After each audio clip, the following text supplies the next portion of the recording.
अभी मजा आएगा ना भिड़ो। जय हिंद दोस्तों, स्वागत है आप सभी का मेरे channel crack it the Kashyap way पे। तो आगे हूँ मैं आपके पास हमारी 71st बीपीएससी प्रीलिम्स की जो टेस्ट सीरीज चल रही है केजीएस आईएएस की पार्ट 4 वीडियो लेकर। ये जो वीडियो होने वाला है हमारा फाइनल वीडियो होने वाला है टेस्ट 1 के लिए। जी हाँ, इस वीडियो में हम लोग कंप्लीट क्वेश्चन कर लेंगे। टोटल 150 क्वेश्चन हमारे कंप्लीट हो जाएंगे। अभी तक मैंने टेस्ट 1 की 3 वीडियो ले आया हूँ जो हमारे चैनल पे पहले से अपलोडेड है, पार्ट 1, पार्ट 2 और पार्ट 3, जिसमें हमने टोटल 110 क्वेश्चन किए हैं with complete analysis and explanation. तो आप लोगों ने अगर उसे अभी तक नहीं देखा है तो उसे आप लोग पहले देख लोगे। ये हमारी फाइनल वीडियो है टेस्ट 1 की। उसके बाद जब टेस्ट 2 होगा तो हमारे उसकी वीडियो भी आएगी। चलिए शुरू करते हैं हमारे पहले सवाल से। हमारा पहला सवाल कह रहा है, निम्नलिखित में से कौन सा मानव बाल बनाने वाले प्राथमिक प्रोटीन है? ठीक है, इसका सही आंसर क्या हो जाएगा? आप सभी को पता है, इसका सही आंसर होगा केराटिन। आइए हम लोग इंग्लिश में देखते हैं। इसमें दिया which of the following is the primary protein composing human hair? Answer will be keratin. आइए हम लोग इसके एक्सप्लेनेशन को देखते हैं।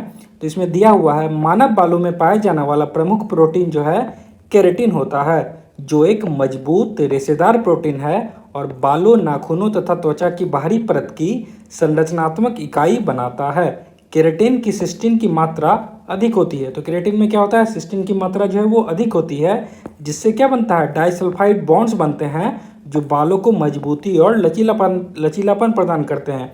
तो कौन से बॉन्ड्स ये प्रदान कर रहे हैं? तो डाइसल्फाइड बॉन्ड्स करते हैं। और किसकी मात्रा अधिक होती है? तो सिस्टीन की मात्रा अधिक होती है। ये आपको याद रखने पड़ेंगे। अब यहाँ पे देखिए और क्या दिया हुआ है। ग्लोबुलिन्स के बारे में बता रहा है कि ग्लोबुलिन्स जो है ये प्लाज्मा प्रोटीन होते हैं, ठीक है, जैसे कि कोई एंटीबॉडी हो। और कोलाजन जो है ये त्वचा और संयोजी ऊतकों में पाए जाते हैं। कोलाजन कहाँ पाया जाता है? त्वचा और संयोजी ऊतकों में पाए जाते हैं वाला एक संरचनात्मक प्रोटीन। ये कैसे प्रोटीन है? तो ये कनेक्टिव प्रोटीन है, स्ट्रक्चरल प्रोटीन है ना। संरचनात्मक मतलब होता है स्ट्रक्चर प्रदान करने वाले, तो ये स्ट्रक्चरल प्रोटीन है। और केसिन जो है ये दूध में पाए जाना प्रोटीन है। तो आपसे अगर एग्जाम में पूछ लिया जाए दूध में पाए जाने वाला प्रोटीन का क्या नाम है, तो आंसर आप बोलोगे केसिन। आइए हम लोग इसकी इंग्लिश एक्सप्लेनेशन देखते हैं। तो यहाँ पे दिया हुआ देखिए, there are primary protein composing human hair is keratin, a tough fibrous protein that forms the structural component of hair. तो ये हेयर का स्ट्रक्चरल कंपोनेंट बनाता है, ठीक है, नेल्स का भी और आउटर लेयर ऑफ स्किन का भी। केराटिन के बारे में दिया हुआ ये हाई सिस्टीन कंटेंट होते हैं। इसमें क्या होता है? सिस्टीन बहुत हाई होता है, जो क्रिएट करता है डाइसल्फाइड बॉन्ड्स, ठीक है ना, गिविंग हेयर स्ट्रेंथ और इलास्टिसिटी। यही डाइसल्फाइड बॉन्ड्स हमारे हेयर को स्ट्रेंथ देता है और इलास्टिसिटी भी देता है। ग्लोबुलिन्स के बारे में कहा है, globulins are plasma protein. Globulins क्या है? तो ये एक प्लाज्मा प्रोटीन है like antibodies. Collagen is a structure protein. Collagen के बारे में मैंने बताया ना, ये क्या है? संरचनात्मक प्रोटीन है, यानी कि स्ट्रक्चर प्रोटीन है इन स्किन एंड कनेक्टिव टिश्यू। और casein is a milk protein. और मिल्क में पाया जाने वाला प्रोटीन क्या है? आप बोलोगे सर केसिन प्रोटीन है। आइए हम लोग चलते हैं अब इसके नेक्स्ट क्वेश्चन पे। तो नेक्स्ट क्वेश्चन में है, निम्नलिखित विवरण पर आपको क्या करना है? विचार करना है, ठीक है। क्या क्या विवरण है? तो पहला दिया हुआ है उच्च विद्युत ऋणात्मकता, दूसरा है उच्च आयनीकरण ऊर्जा, तीसरा है निम्न स्तरीय तापीय चालक, चौथा है भांगुर ठोस अनमन्य और पांचवा है निम्न स्तरीय विद्युत चालक। ठीक है, आपसे क्या कहा जा रहा है? आपसे कहा जा रहा है उपर्युक्त गुण निम्नलिखित में से किसकी विशिष्ट विशेषताएं हैं, ठीक है ना। तो उपर्युक्त गुण जो ये सारे गुण जो दिए हुए हैं ये किसकी विशिष्ट विशेषता है? तो ये जो है अधातु की विशिष्ट विशेषता है। किसकी? नॉन मेटल की। आइए हम लोग इंग्लिश में देखते हैं। देखिए यहाँ पे दिया हुआ है, consider the following description, which of the following is the best exhibit the property of listed above. तो इसमें दिया हुआ हाई इलेक्ट्रोनेगेटिविटी होगा, हाई आयोनाइजेशन एनर्जी होगी, ठीक है ना। थर्मल कंडक्टर क्या होगा? पुअर होगा थर्मल में। ये नॉट मेलेबल और डक्टाइल, मेलेबल भी नहीं होंगे और डक्टाइल भी नहीं होंगे, और पुअर होंगे इलेक्ट्रिसिटी कंडक्टर। आपको पता है ये सब किसका है? तो ये नॉन मेटल के उदाहरण है। किसके उदाहरण है? नॉन मेटल का। ये हम लोग इसकी एक्सप्लेनेशन देख लेते हैं। देखिए यहाँ पे दिया हुआ है, वे तत्व जो रासायनिक अभिक्रियाओं में इलेक्ट्रॉन ग्रहण करके ऋणायन यानी कि एनायन बनाते हैं उन्हें अधातु नॉन मेटल कहा जाता है। तो जो अनायन बनाते हैं उनको हम लोग क्या कहते हैं? नॉन मेटल कहते हैं, याद रखिएगा, ठीक है ना। इलेक्ट्रॉन क्या करते हैं? ये ग्रहण करते हैं इलेक्ट्रॉन, ठीक है ना। इनमें विद्युत ऋणात्मकता, इलेक्ट्रोनेगेटिविटी और आयनीकरण ऊर्जा उच्च होती है। इनमें क्या होती है? इलेक्ट्रोनेगेटिविटी और आयनीकरण यानी कि आयोनाइजेशन एनर्जी जो क्या होती है? हाई होती है। अधातु सामान्यतः मटमैले, डल होते हैं और ठोस अवस्था में भांगुर बीटल होते हैं, ठीक है। और ऊष्मा व विद्युत के खराब चालक होते हैं, यही बात आपको बताया गया है। और कहा जा रहा है कि ग्रेफाइट को छोड़कर, ग्रेफाइट क्या है हमारा एक एक्सेप्शन है, अपवाद है, अधातु तीनों भौतिक अवस्थाओं में पाए जाते हैं, जैसे गैस, द्रव और ठोस। तो अधातु जो है तीनों फॉर्म्स ऑफ मैटर मिलते हैं, चाहे वो सॉलिड हो, लिक्विड हो, चाहे गैस हो। देखते हैं हम लोग इसकी एक्सप्लेनेशन को। देखिए अब इंग्लिश में यहाँ पे दिया हुआ है,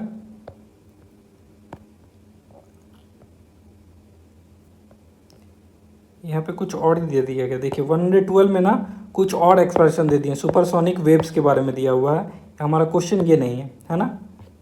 आप देखोगे 112 में ना मेटल के बारे में देना था, लेकिन इंग्लिश वाले में कुछ और दे दिया गया, सुपरसोनिक वेव्स और इलेक्ट्रोमैग्नेटिक वेव्स के बारे में दे दिया गया, तो ये नहीं होगा हमारा, ठीक है ना। आइए हम लोग अब हिंदी वाले पे आते हैं, ठीक है। इंग्लिश वाले समझ गए ना, कोई दिक्कत तो नहीं होगी, क्योंकि मैंने इंग्लिश में मेनली बताया।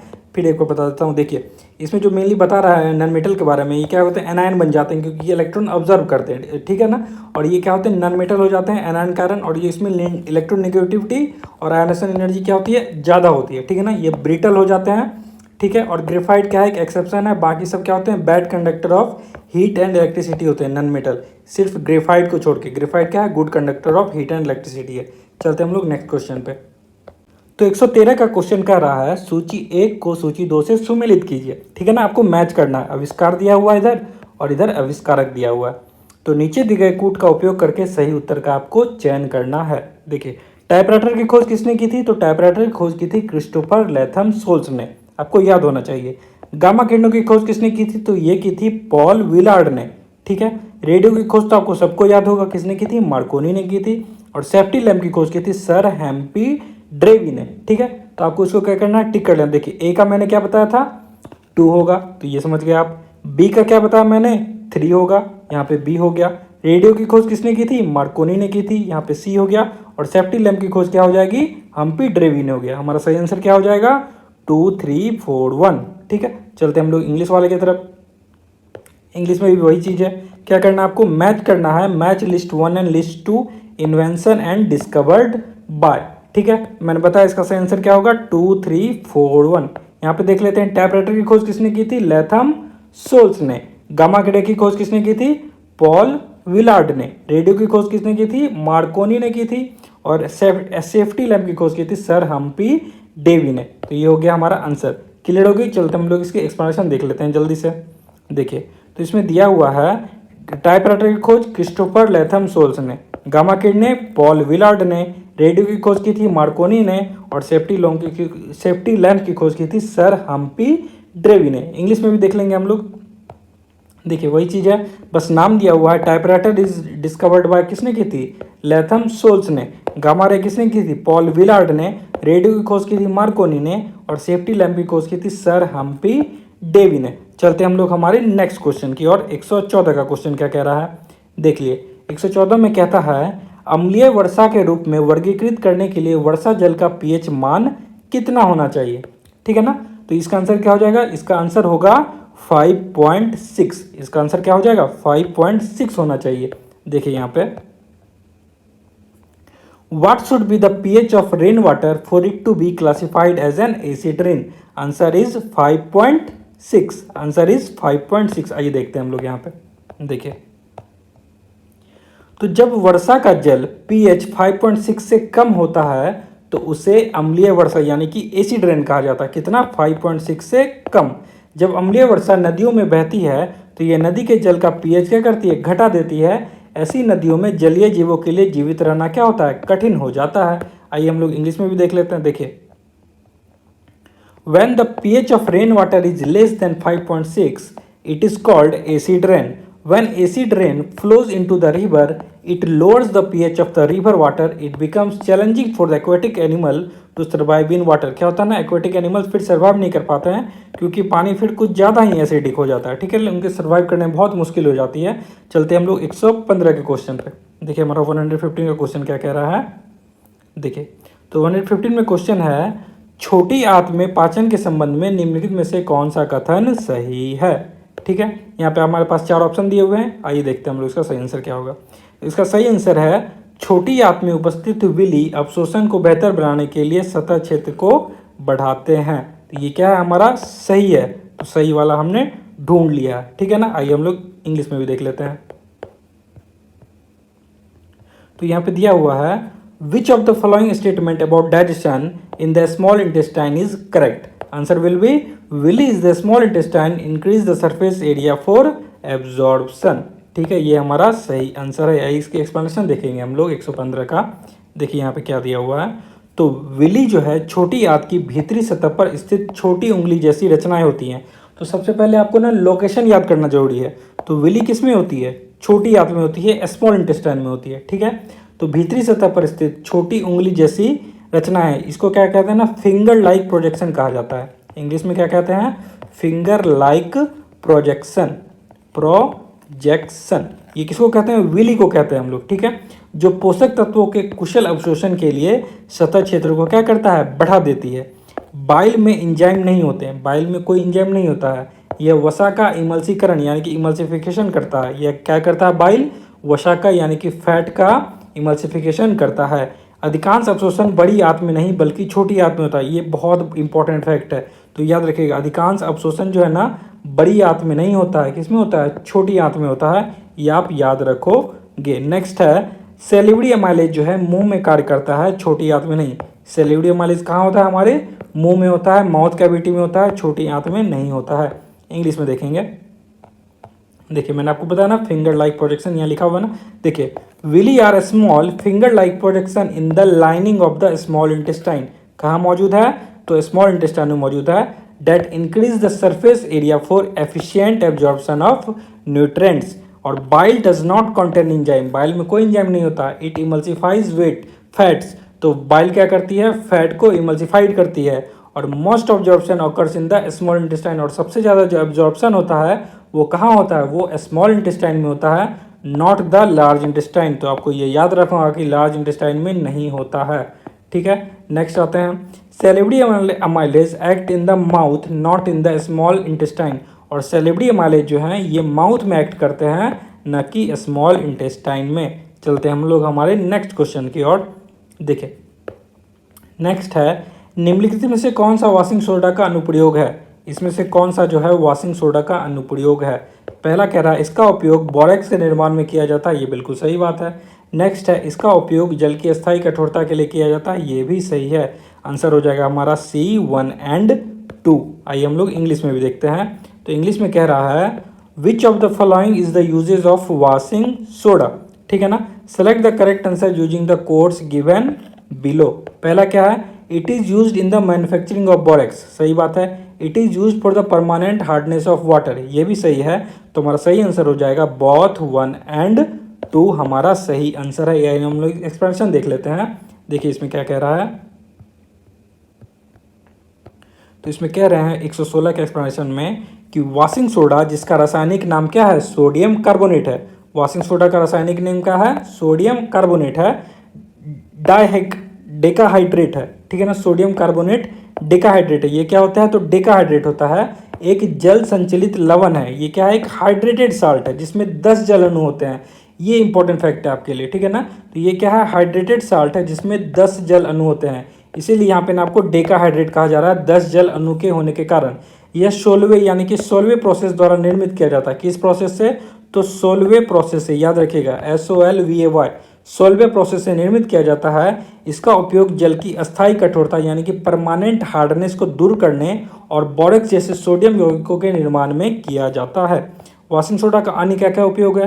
तो इसका उपयोग कांच, साबुन और कागज उद्योग में किया जाता है। इसका उपयोग घरेलू सफाई में भी करते हैं हम लोग और एक सफाई एजेंट के रूप में किया जाता है। बोरेक्स का निर्माण के लिए आपको यहाँ पे केमिकल रिएक्शन दिया हुआ है, ये इतनी इंपॉर्टेंट नहीं है, लेकिन ये वाटर सॉफ्टनिंग वाला इंपॉर्टेंट है, ये याद रख लीजिएगा आप लोग, ठीक है। तो वाटर सॉफ्टनिंग का जो केमिकल रिएक्शन आपके पास दिया हुआ है उसको याद करेंगे। आइए इंग्लिश में भी देखते हैं हम लोग। देखिए तो इंग्लिश में दिया हुआ है washing soda with the chemical name sodium carbon decahydrate. क्यों डेकाहाइड्रेट? क्योंकि 10 वाटर मॉलिक्यूल्स हैं इसमें, है ना, 10 H2O, ठीक है। Is hydrated salt containing 10 water molecules. It produced using the Solvay process. ये किस प्रोसेस से बनता है? तो सोलवे प्रोसेस से बनता है। It is used for removing permanent hardness of water, और इसका यूज किया जाता है परमानेंट हार्डनेस ऑफ वाटर को रिमूव करने के लिए in the production of sodium compounds like borax. Other uses क्या है, it is used in glass, soap and paper industry. कहाँ कहाँ यूज़ होता है, तो ग्लास में, सोप में और पेपर इंडस्ट्री में। और क्या काम है इसका, तो क्लीनिंग एजेंट के तौर पे काम करता है हमारे डोमेस्टिक पर्पज में, हमारे घर में। और बोरेक्स का प्रोडक्शन इस फार्मूले से होता है, और वाटर सॉफ्टनिंग के लिए हम लोग इस इक्वेशन को यूज़ करते हैं। ये हो गई कंप्लीट हमारी। चलते हैं नेक्स्ट क्वेश्चन पे। देखिए, एक स्वस्थ व्यक्ति में कलाई पर महसूस होने वाली नाड़ी हृदय की गति से कैसे संबंधित होती है। ठीक है, इसका सही आंसर क्या हो जाएगा, इसका सही आंसर है नाड़ी हृदय की गति के समान दर से धड़कती है। ठीक है ना, ये याद कर लेंगे आप लोग। उसके बाद देखिए नेक्स्ट यहाँ पे इंग्लिश में कह रहा है, what is the relationship between the pulse in the human wrist and the heart rate in the healthy human. तो इसका आंसर हो जाएगा the pulse beats at the same rate as the heart rate, यानी कि pulse और heart rate जो है दोनों सेम रेट से धड़कता है। चलते हैं हम लोग इसकी एक्सप्लेनेशन को और देखिए, मानव कलाई में महसूस की जाने वाली नाड़ी जो सामान्यतः रेडियल धमनियों, रेडियल आर्टरी पर मापी जाती है, धमनियों का लयबद्ध प्रसार और संकुचन होता है जो प्रत्येक हृदय की धड़कन से उत्पन्न दबाव तरंग के कारण होता है। इस प्रकार नाड़ी दर, पल्स रेट सीधे हृदय दर के अनुरूप होती है। जैसे आपका हार्ट रेट कर रहा है ना, उसी तरह आपका पल्स रेट भी होगा, ये बिल्कुल अनुरूप होगा और हृदय के समान गति से धड़कती है। एक स्वस्थ व्यक्ति विश्राम की स्थिति में यह समानता 60 से 100 धड़कन प्रति मिनट होती है।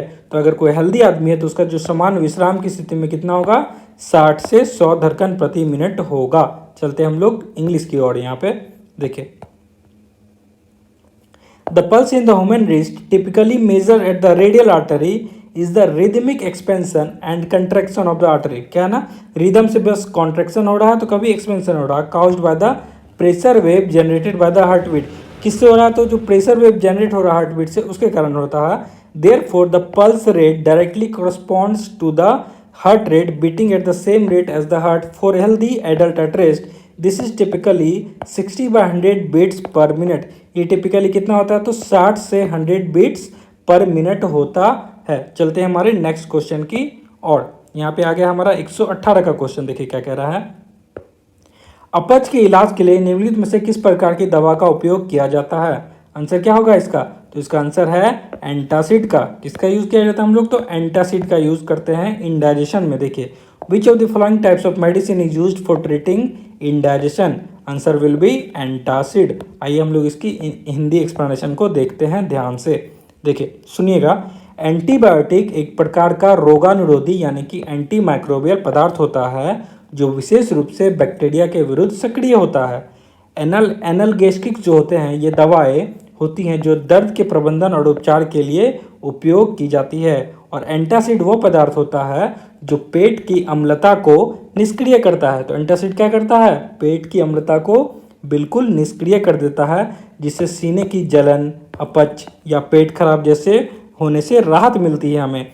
और एंटीसेप्टिक का क्या काम है, तो ये रोगानुरोधी पदार्थ है या यौगिक होता है जिसे जीवित ऊतकों पर लगाया जाता है ताकि सेपिस संक्रमण या सड़न की संभावना को कम किया जा सके। ठीक है, चलते हम लोग इंग्लिश एक्सप्लेनेशन की ओर देखें। तो यहाँ पे कह रहा है, an antibiotic is a type of anti microbial substance active against bacteria. Analgesics are medication used in the management of treatment of pain. तो पेन के जो ट्रीटमेंट ऑफ पेन का अगर हम कार्य उसमें हम लोग कौन सा मेडिसिन यूज करते हैं, तो एनाल्गेसिक्स मेडिसिन यूज करते हैं। और एंटासिड क्या करता है, तो एंटासिड एक ऐसा सब्सटेंस है जो न्यूट्रलाइज करता है स्टोमक के एसिडिटी को और हम लोग को रिलीफ दिलाता है। किससे, तो या तो हार्ट बर्न हो रहा हो, या तो इंडाइजेशन हो, या तो अपसेट स्टोमक हो हमारा। और एंटीसेप्टिक क्या करता है, तो ये एंटी माइक्रोबियल सब्सटेंस है, compound that is applied to living tissue. ये लिविंग टिश्यू पर डाला जाता है किस चीज़ को कम करने के लिए, तो सेप्सिस और इन्फेक्शन और प्यूटरफेक्शन के संभावना को कम करने के लिए इसका यूज करते हैं। चलते हम लोग नेक्स्ट क्वेश्चन पे 119 पे। कौन सी विशेषता हृदय की मांसपेशियों को अन्य प्रकार की मांसपेशियों से क्या करती है, पृथक करती है। ठीक है, इसका सही जवाब क्या होगा, तो ये लयबद्ध रूप से संकुचित होती है और अनैच्छिक होती है। आइए हम लोग इंग्लिश वाला भी देख लेते हैं। तो यहाँ पे कह रहा है, what feature distinguishes cardiac muscles from other type of muscles. Answer will be they contracted rhythmically and are involuntary. आइए हम लोग इसकी एक्सप्लेनेशन पढ़ेंगे। तो यहाँ पे कह रहा है, हृदय की मांसपेशियाँ शाखित और धारीदार होती है, न कि स्पिंडल के आकार की होती है। ठीक है, स्पिंडल के आकार की कोशिकाएं चिकनी मांसपेशियों की विशेषता होती है। हृदय की मांसपेशी का कोशिका आमतौर पर एक केंद्रीय या द्विकेंद्रिकीय और अनैच्छिक होती है। ठीक है ना, कैसी होती है हृदय की मांसपेशी? तो या तो एक केंद्रिकीय होगी, या तो द्विकेंद्रिकीय, या फिर अनैच्छिक होगी, जिसका अर्थ है कि वे सचेत नियंत्रण के बिना सिकुड़ती है। तो आपका अगर सचेत नियंत्रण न भी हो तो भी वे सिकुड़ेंगी। और वे कंकाल की मांसपेशियों की तरह बहुकेंद्रिकीय और स्वैच्छिक नहीं होती है। जैसे कंकाल की मांसपेशियां होती हैं वे क्या होती हैं? बहुकेंद्रिकीय और स्वैच्छिक होती हैं। ऐसी हमारी कार्डियक मसल्स नहीं होती है। वे लयबद्ध और अनैच्छिक रूप से सिकुड़ती है। ठीक है, जिसके दिल की धड़कन एक समान रहती है। जिससे क्या होता है? हमारे दिल की धड़कन जो है एक समान रहती है। इस लयबद्ध संकुचन को हृदय में पेसमेकर कोशिकाएं द्वारा नियंत्रित किया जाता है। और ये जो संकुचन होता है इसको कौन कंट्रोल करता है? तो पेसमेकर जो सेल्स हैं वे कंट्रोल करते हैं।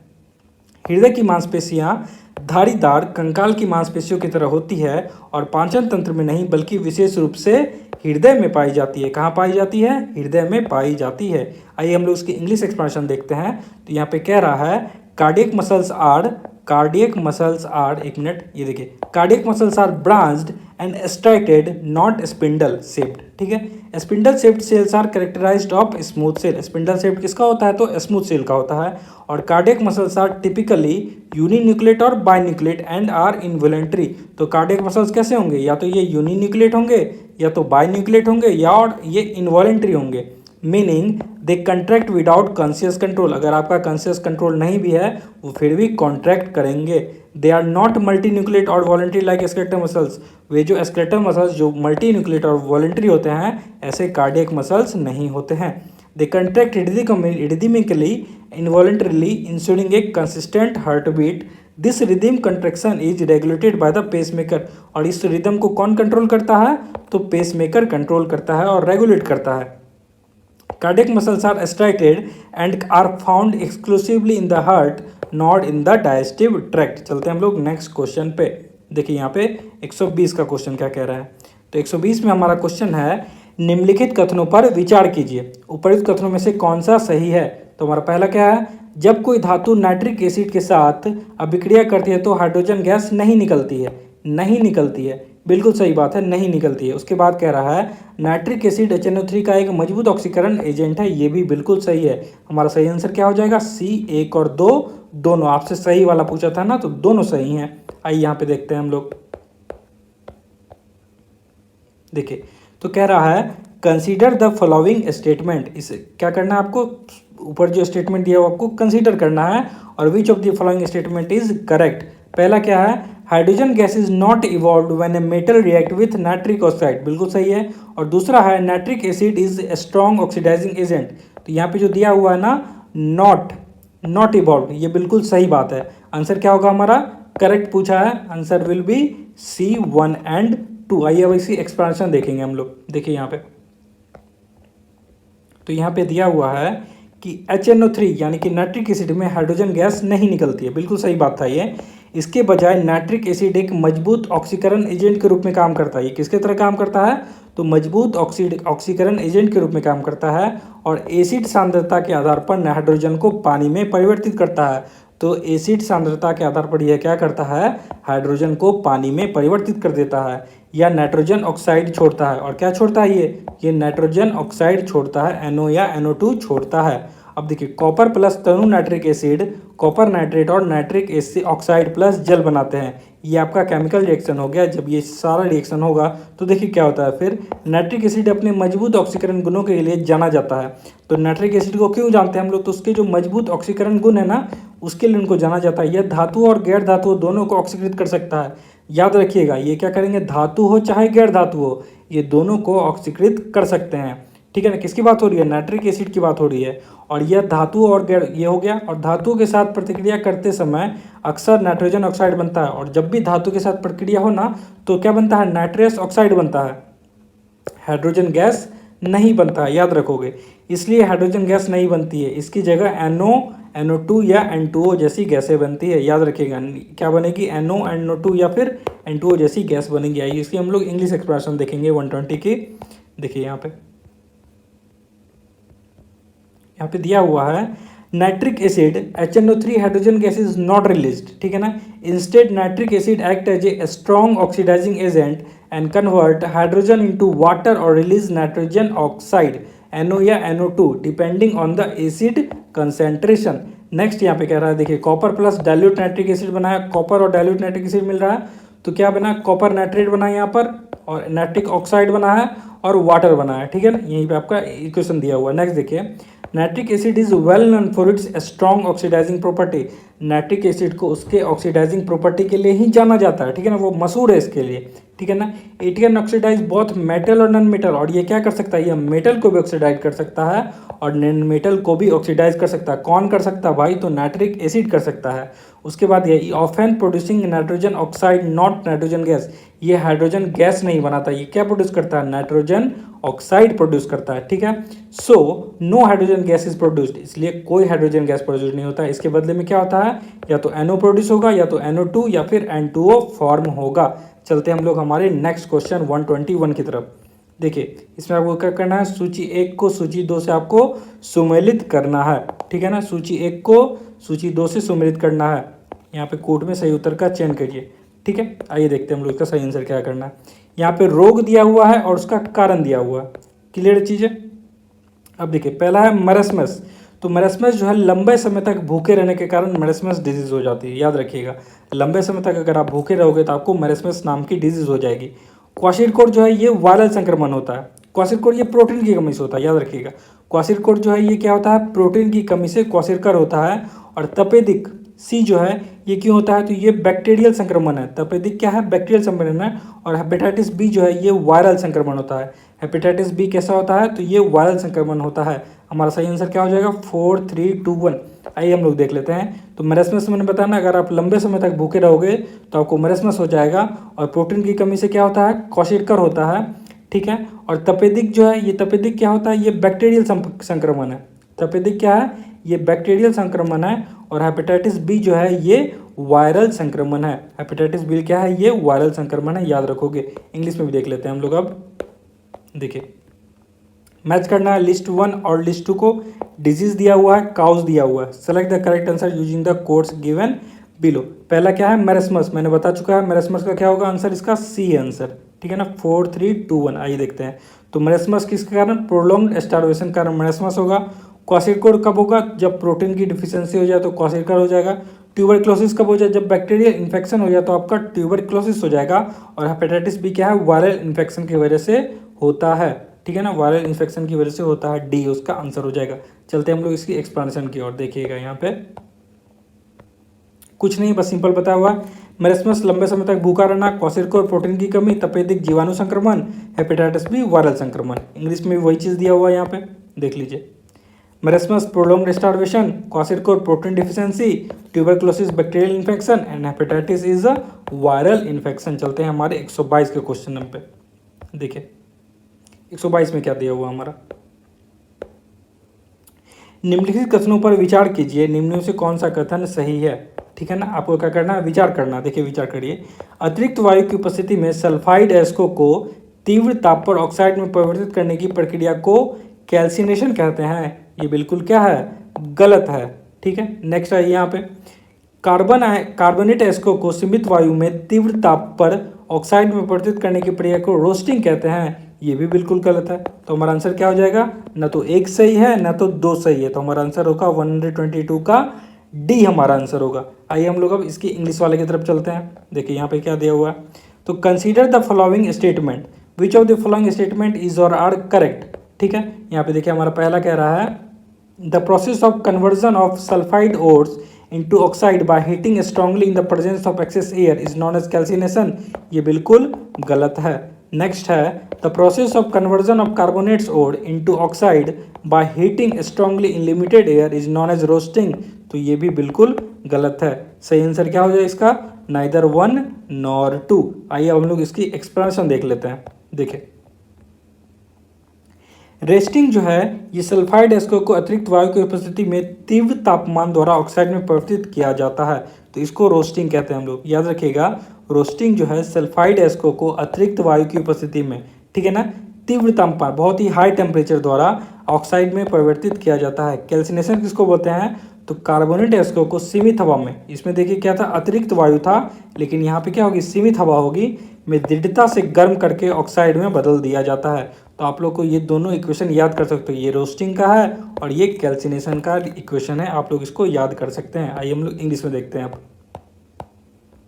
तो देखिए रोस्टिंग क्या होता है, the sulphide ores are converted into oxide. Sulphide ore किस में बदलते हैं, सल्फाइड ओड बदल जा रहे हैं oxide of heating, by heating क्या है उसको हीट करते हैं, प्रेजेंस ऑफ एक्सेस एयर। ये याद रखिएगा, यही आपको याद रखना है, मिलना एक्सेस एयर होगा रोस्टिंग में। लेकिन कैल्सिनेशन में क्या होगा, carbonate ores are charge into oxide, इसमें कार्बोनेट को ऑक्साइड बनाते हैं, लेकिन लिमिटेड एयर इसमें होता है। कितना एयर होता है, तो लिमिटेड होता है। ये रोस्टिंग और कैल्सिनेशन का इक्वेशन दिया हुआ, आप इसे पढ़ सकते हो। चलते हैं हमारे नेक्स्ट क्वेश्चन की ओर। 123 देखिए, लाल रक्त कोशिकाओं की संरचना और कार्य के बारे में निम्नलिखित कथनों पर आपको क्या है, कौन सा सही है आपको बताना है, ठीक है ना। नीचे दिए गए कूट का उपयोग करके सही उत्तर का चयन कीजिए, इसमें से कौन सा सही है आप बताओगे। देखिए इसमें दिया हुआ इनमें हीमोग्लोबिन में आयरन मौजूद होता है, ये बात बिल्कुल सही है। इसमें इनके कारण रक्त का रंग लाल होता है, ये भी सही है, ठीक है। ये रोगों के प्रति प्रतिरोधक क्षमता में योगदान नहीं देते हैं, ये भी सही है, ठीक है, नहीं देते हैं। और ये रक्त में ऑक्सीजन ले जाते हैं, ये भी सही है। तो हमारा सही आंसर क्या हो जाएगा, इसमें से सही उत्तर जो आपको चुनना था, देखिए सही आंसर क्या है हमारा, डी 1 2 3 4 चारों सही है। आइए हम लोग इसकी इंग्लिश एक्सप्लेनेशन देख लेते हैं एक बार। देखिए तो इसमें 123 में क्या रहा है, which of the following statement about the structure and function of red blood cell, किसकी, रेड आरबीसी की बात हो रही है, यहाँ पे रेड ब्लड सेल्स की बात हो रही है। तो they contain iron in haemoglobin, बिल्कुल सही बात है, ठीक है। They give blood is red colour, ये भी सही है। They do not contribute to immunity against disease, ये भी सही है, वो इम्यूनिटी में इनका काम नहीं है इम्यूनिटी में कंट्रीब्यूट करना। उसके बाद they carry oxygen in the blood, ये भी बिल्कुल सही है। तो सेलेक्ट द कोड आंसर, आप करेक्ट आंसर कोड जब करेक्ट करोगे तो आपका आंसर क्या आ जाएगा, 1 2 3 4 आपका आंसर आ जाएगा। चलते हम लोग इसकी एक्सप्लेनेशन की ओर। देखिए यहाँ पे कथन एक सही है, क्यों सही है भाई, तो देखिए यहाँ पे क्या रहा है, लाल रक्त कोशिकाओं में हीमोग्लोबिन होता है जो एक क्या है, प्रोटीन है, जिसमें केंद्र में एक लौह परमाणु होता है जो ऑक्सीजन को बांधता है। हीमोग्लोबिन में मौजूद लोहा ऑक्सीजन परिवहन के लिए क्या है, जिम्मेदार होता है। नेक्स्ट है, रक्त का लाल रंग आरबीसी में हीमोग्लोबिन के कारण होता है। रक्त का जो लाल रंग है ये आरबीसी में हीमोग्लोबिन के कारण होता है, विशेष रूप से लौ ऑक्सीजन कॉम्प्लेक्स जो रक्त का उसका विशिष्ट लाल रंग प्रदान करता है। नेक्स्ट देखिएगा यहाँ पे कथन 3 सही है, आरबीसी मुख्य रूप से ऑक्सीजन परिवहन के लिए जिम्मेदार है, प्रतिरक्षा के लिए नहीं, ये प्रतिरक्षा के लिए जिम्मेदार नहीं है। प्रतिरक्षा जो है श्वेत रक्त कोशिकाओं, जिसको हम लोग क्या कहते हैं, ल्यूकोसाइट्स कहते हैं, और प्रतिरक्षा प्रणाली के घटकों जैसे एंटीबॉडी हो गया, लिम्फोसाइट्स हो गया, इसके द्वारा प्रदान की जाती है, ठीक है ना। आरबीसी में प्रतिरक्षा कार्यों की कमी होती है, आरबीसी में प्रतिरक्षा कार्यों की क्या होती है, कमी होती है। कथन 4 सही है, क्योंकि आरबीसी हीमोग्लोबिन के माध्यम से फेफड़ों से ऊतकों तक ऑक्सीजन पहुंचाते हैं और कार्बन डाइऑक्साइड से को सांस छोड़ने के लिए फेफड़ों में वापस ले जाते हैं, यह उनका प्राथमिक कार्य है। तो आरबीसी का यही जो है ना, उनका एकदम प्राइमरी फंक्शन है। आइए हम लोग इंग्लिश में भी देखेंगे। देखिए यहाँ पे तो स्टेटमेंट 1 क्या कह रहा है, red blood cells contain hemoglobin, a protein with an iron atom at its core which binds oxygen. The iron in hemoglobin is responsible for oxygen transport. Statement 2 है, the red color of blood is due to hemoglobin in RBC, specifically the iron oxygen complex which give blood its characteristic red hue. ठीक है। तीसरा कह रहा है, RBC are primarily responsible for oxygen transport, main काम क्या है, oxygen का ट्रांसपोर्ट करना, नॉट इम्यूनिटी, इनका इम्यूनिटी देने का काम बिल्कुल नहीं है, ठीक है ना।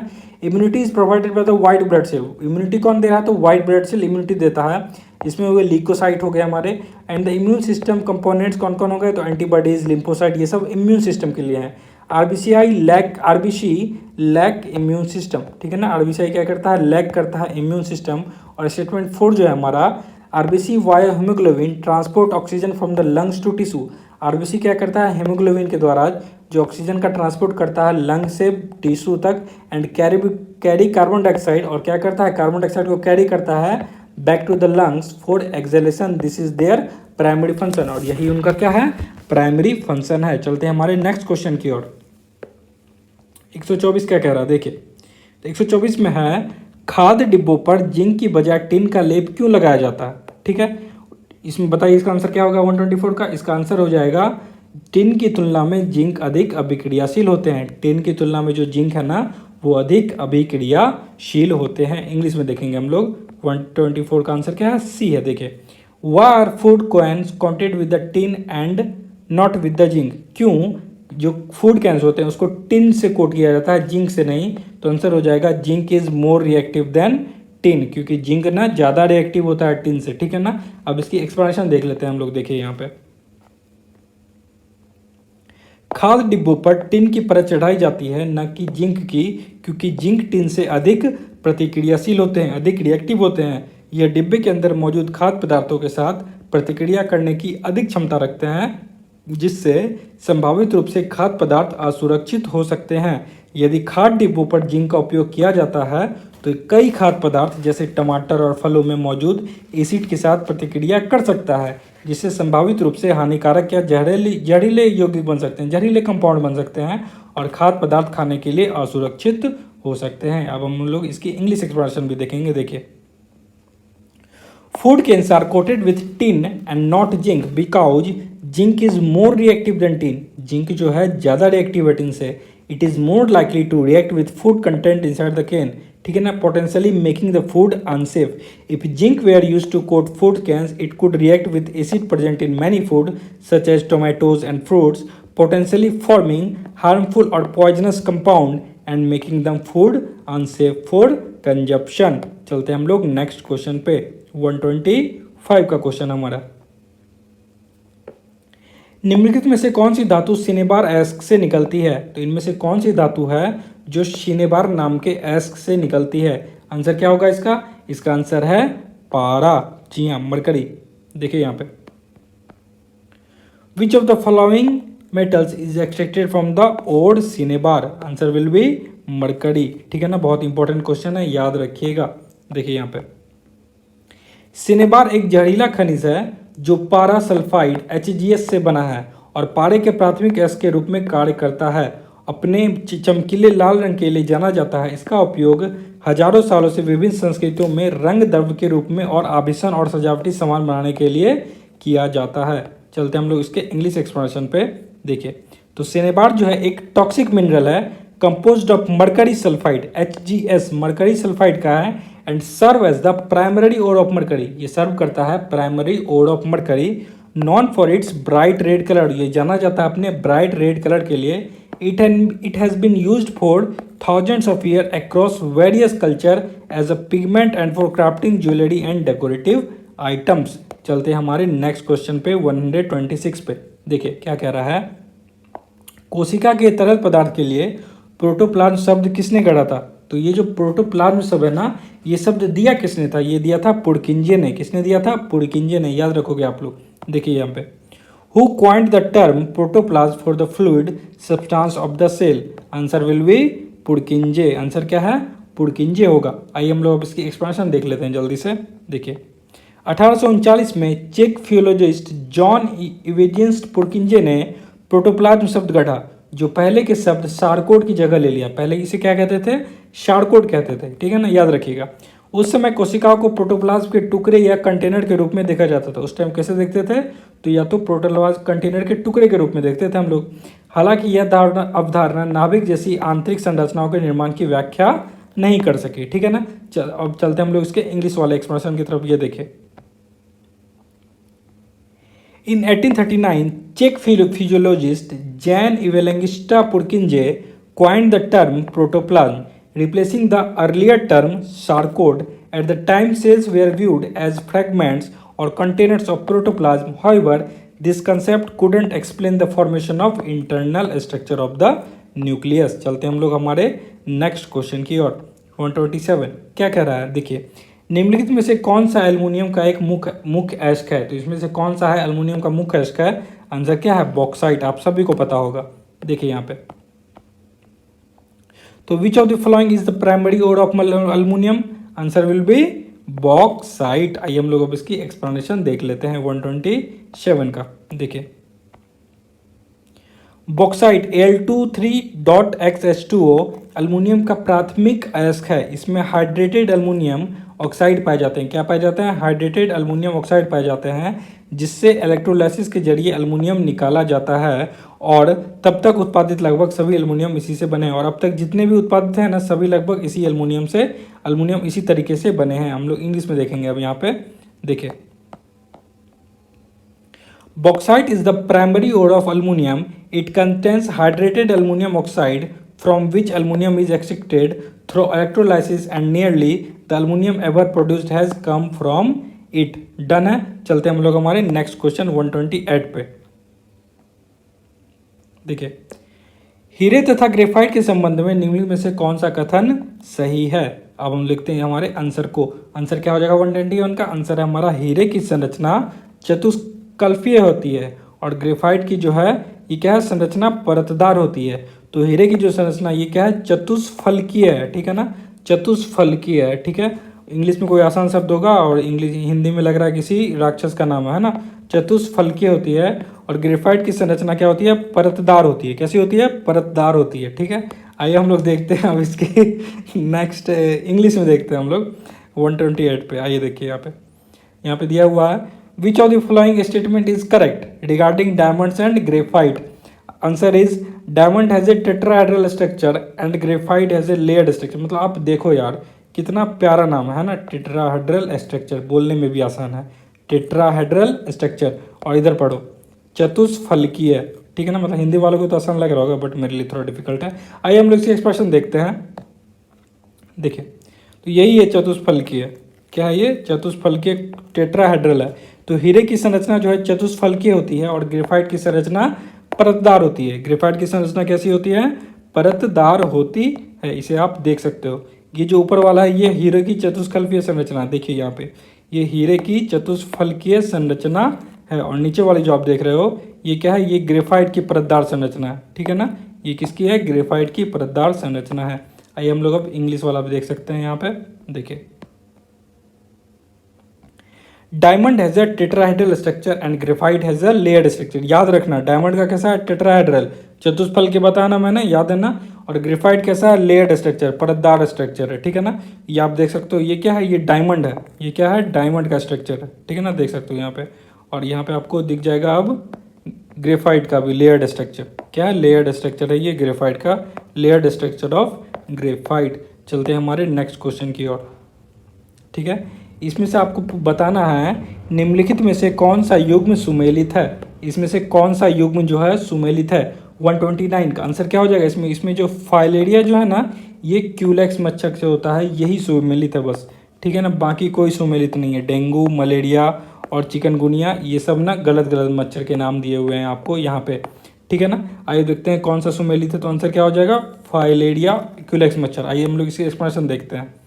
पहले इंग्लिश में देख लेते हैं। देखिए, which of the following pairs is correctly matched? इसमें जो करेक्टली मैच है क्या है? फाइलेरियासिस जो होता है ये क्यूलेक्स मच्छर की वजह से होता है, ये सही है। बाकी जो है dengue Anopheles mosquito, malaria Aedes mosquito और चिकनगुनिया सैंड फ्लाई, ये बिल्कुल गलत है। आइए हम लोग यहाँ पे देखते हैं। देखिए, डेंगू जो है ये एडिस मच्छर की होता है। यहाँ पे ना आपको उल्टा दे दिया। डेंगू क्या है? ये एंड इससे होता है, तो यहाँ पे उल्टा कर दिया गया, इसीलिए गलत है वो। देखिए, डेंगू एडिस मच्छर की वजह से होता है। मलेरिया जो है ये एनोफिलिस मच्छर की वजह से होता है। ठीक है ना, और फाइलेरिया जो है ये क्यूलेक्स मच्छर की वजह से होता है और चिकनगुनिया जो है ये भी एडिस मच्छर के ही वजह से होता है। इंग्लिश में देखेंगे हम लोग 129 का। यहाँ पे देखिए, dengue caused bye Aedes mosquito, clear है। मलेरिया एनोफिलिस मॉस्किटो की वजह से होगा और ये जो फाइलेरियासिस है ये क्यूलेक्स मॉस्किटो की वजह से होता है और चिकनगुनिया जो है ये एडिस मॉस्किटो की वजह से होगा। अब देखते हैं हम हमारा 130 का क्वेश्चन। देखिए क्या कह रहा है, निम्नलिखित कथनों पर विचार कीजिए। ठीक है, और उपरोक्त कथनों में से कौन सा कथन गलत है? तो आपको कौन सा वाला ढूंढना है? आपको गलत वाला ढूंढना है। ठीक है, आइए पहला देखते हैं। इसमें कह रहा है श्रृंखलन, जिसको हम लोग कैटनेशन कहते हैं। कैटनेशन कार्बन की अन्य कार्बन परमाणु के साथ बॉन्ड बनाकर बड़े अणु निर्माण करने की क्षमता। ठीक है, तो इसमें कैटनेशन की डिफिनेशन के बारे में बात की गई, ये बिल्कुल सही है आपका। ठीक है, तो पहला स्टेटमेंट जो हमारा ये बिल्कुल क्या है? सही है।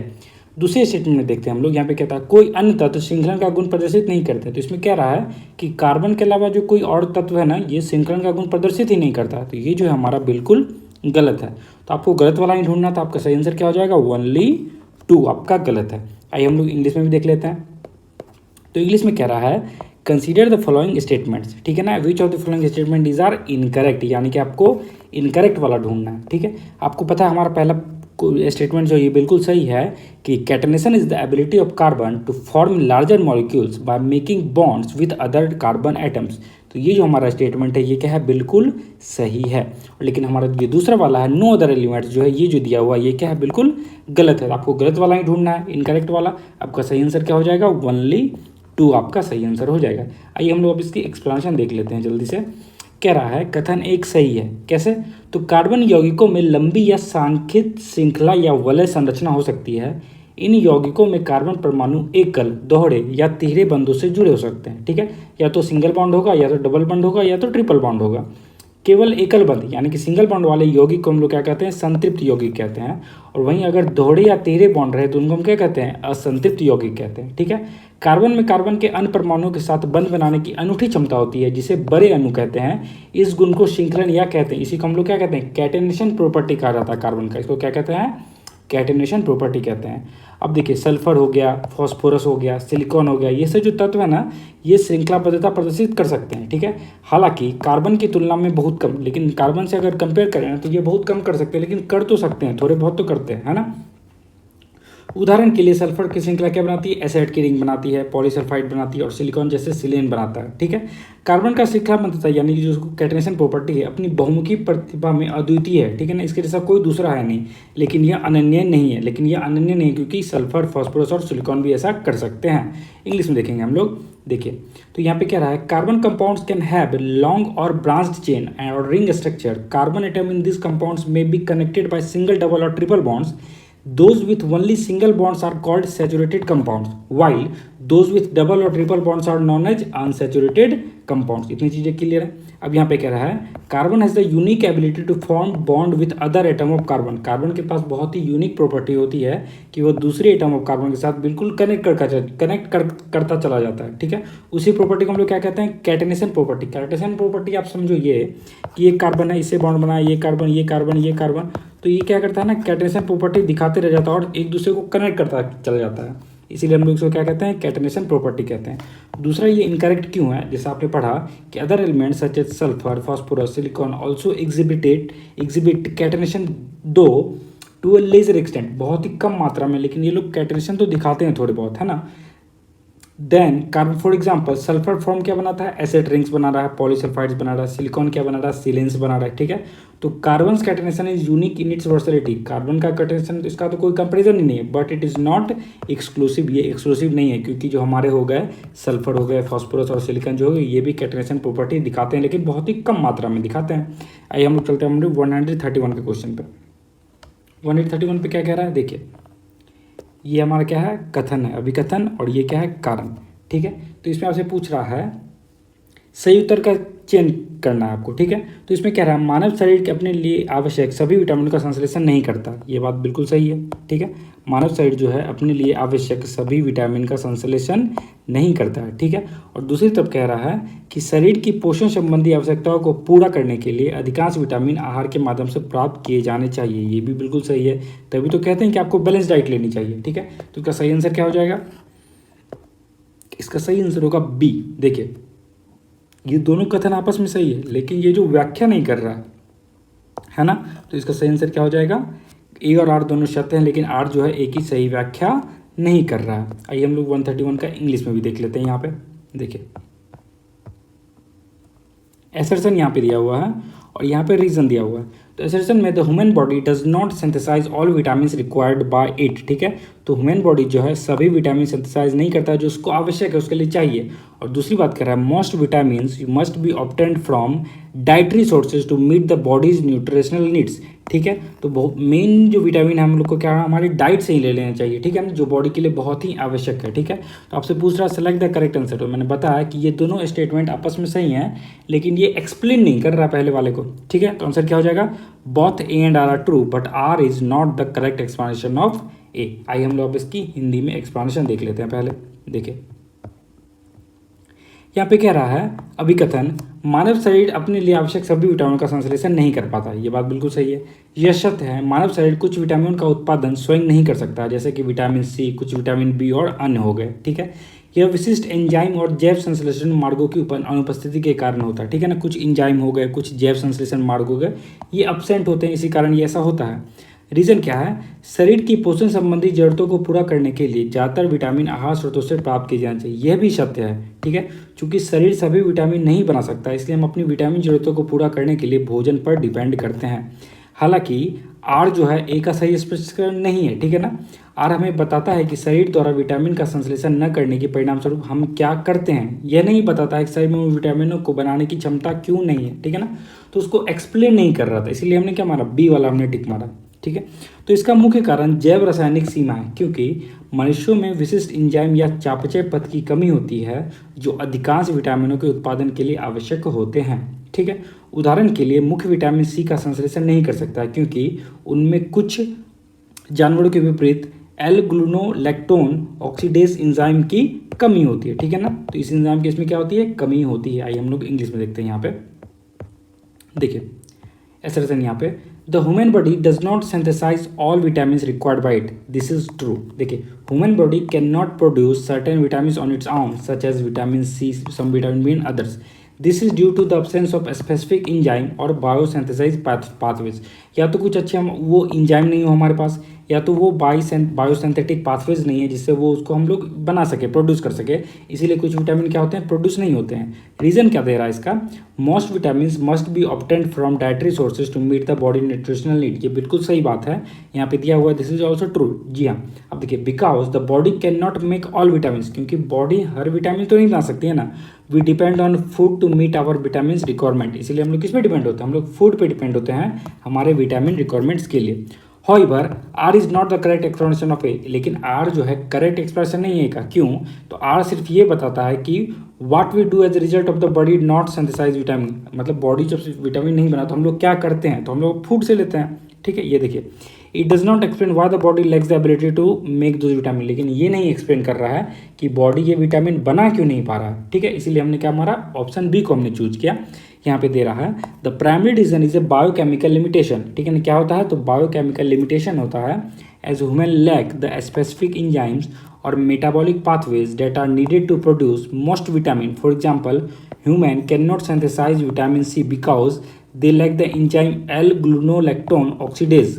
ठीक है ना, याद रखिएगा, L gulonolactone oxidase vitamin C हम लोग क्यों नहीं कर पाते हैं उसको सिंथेसाइज, क्योंकि हमारे अंदर जो है एल ग्लूनोलैक्टोन ऑक्सीडेज नहीं होता है, अनलाइक सम एनिमल्स। और कुछ जानवरों में क्या होता है, ये इंजाइम होता है। इस इंजाइम का नाम बहुत इंपॉर्टेंट है, आप याद रखेंगे, एल ग्लूनोलैक्टोन ऑक्सीडेज। चलते हैं हम लोग नेक्स्ट क्वेश्चन पे, 132 देखिए, तो 132 में क्या कह रहा है, निम्नलिखित विवरणों पर विचार करना है। आपको क्या करना है, निम्नलिखित विवरणों पर आपको क्या करना है, विचार करना है। उपरोक्त विवरण में किस कार्बन यौगिक के संबंधित है।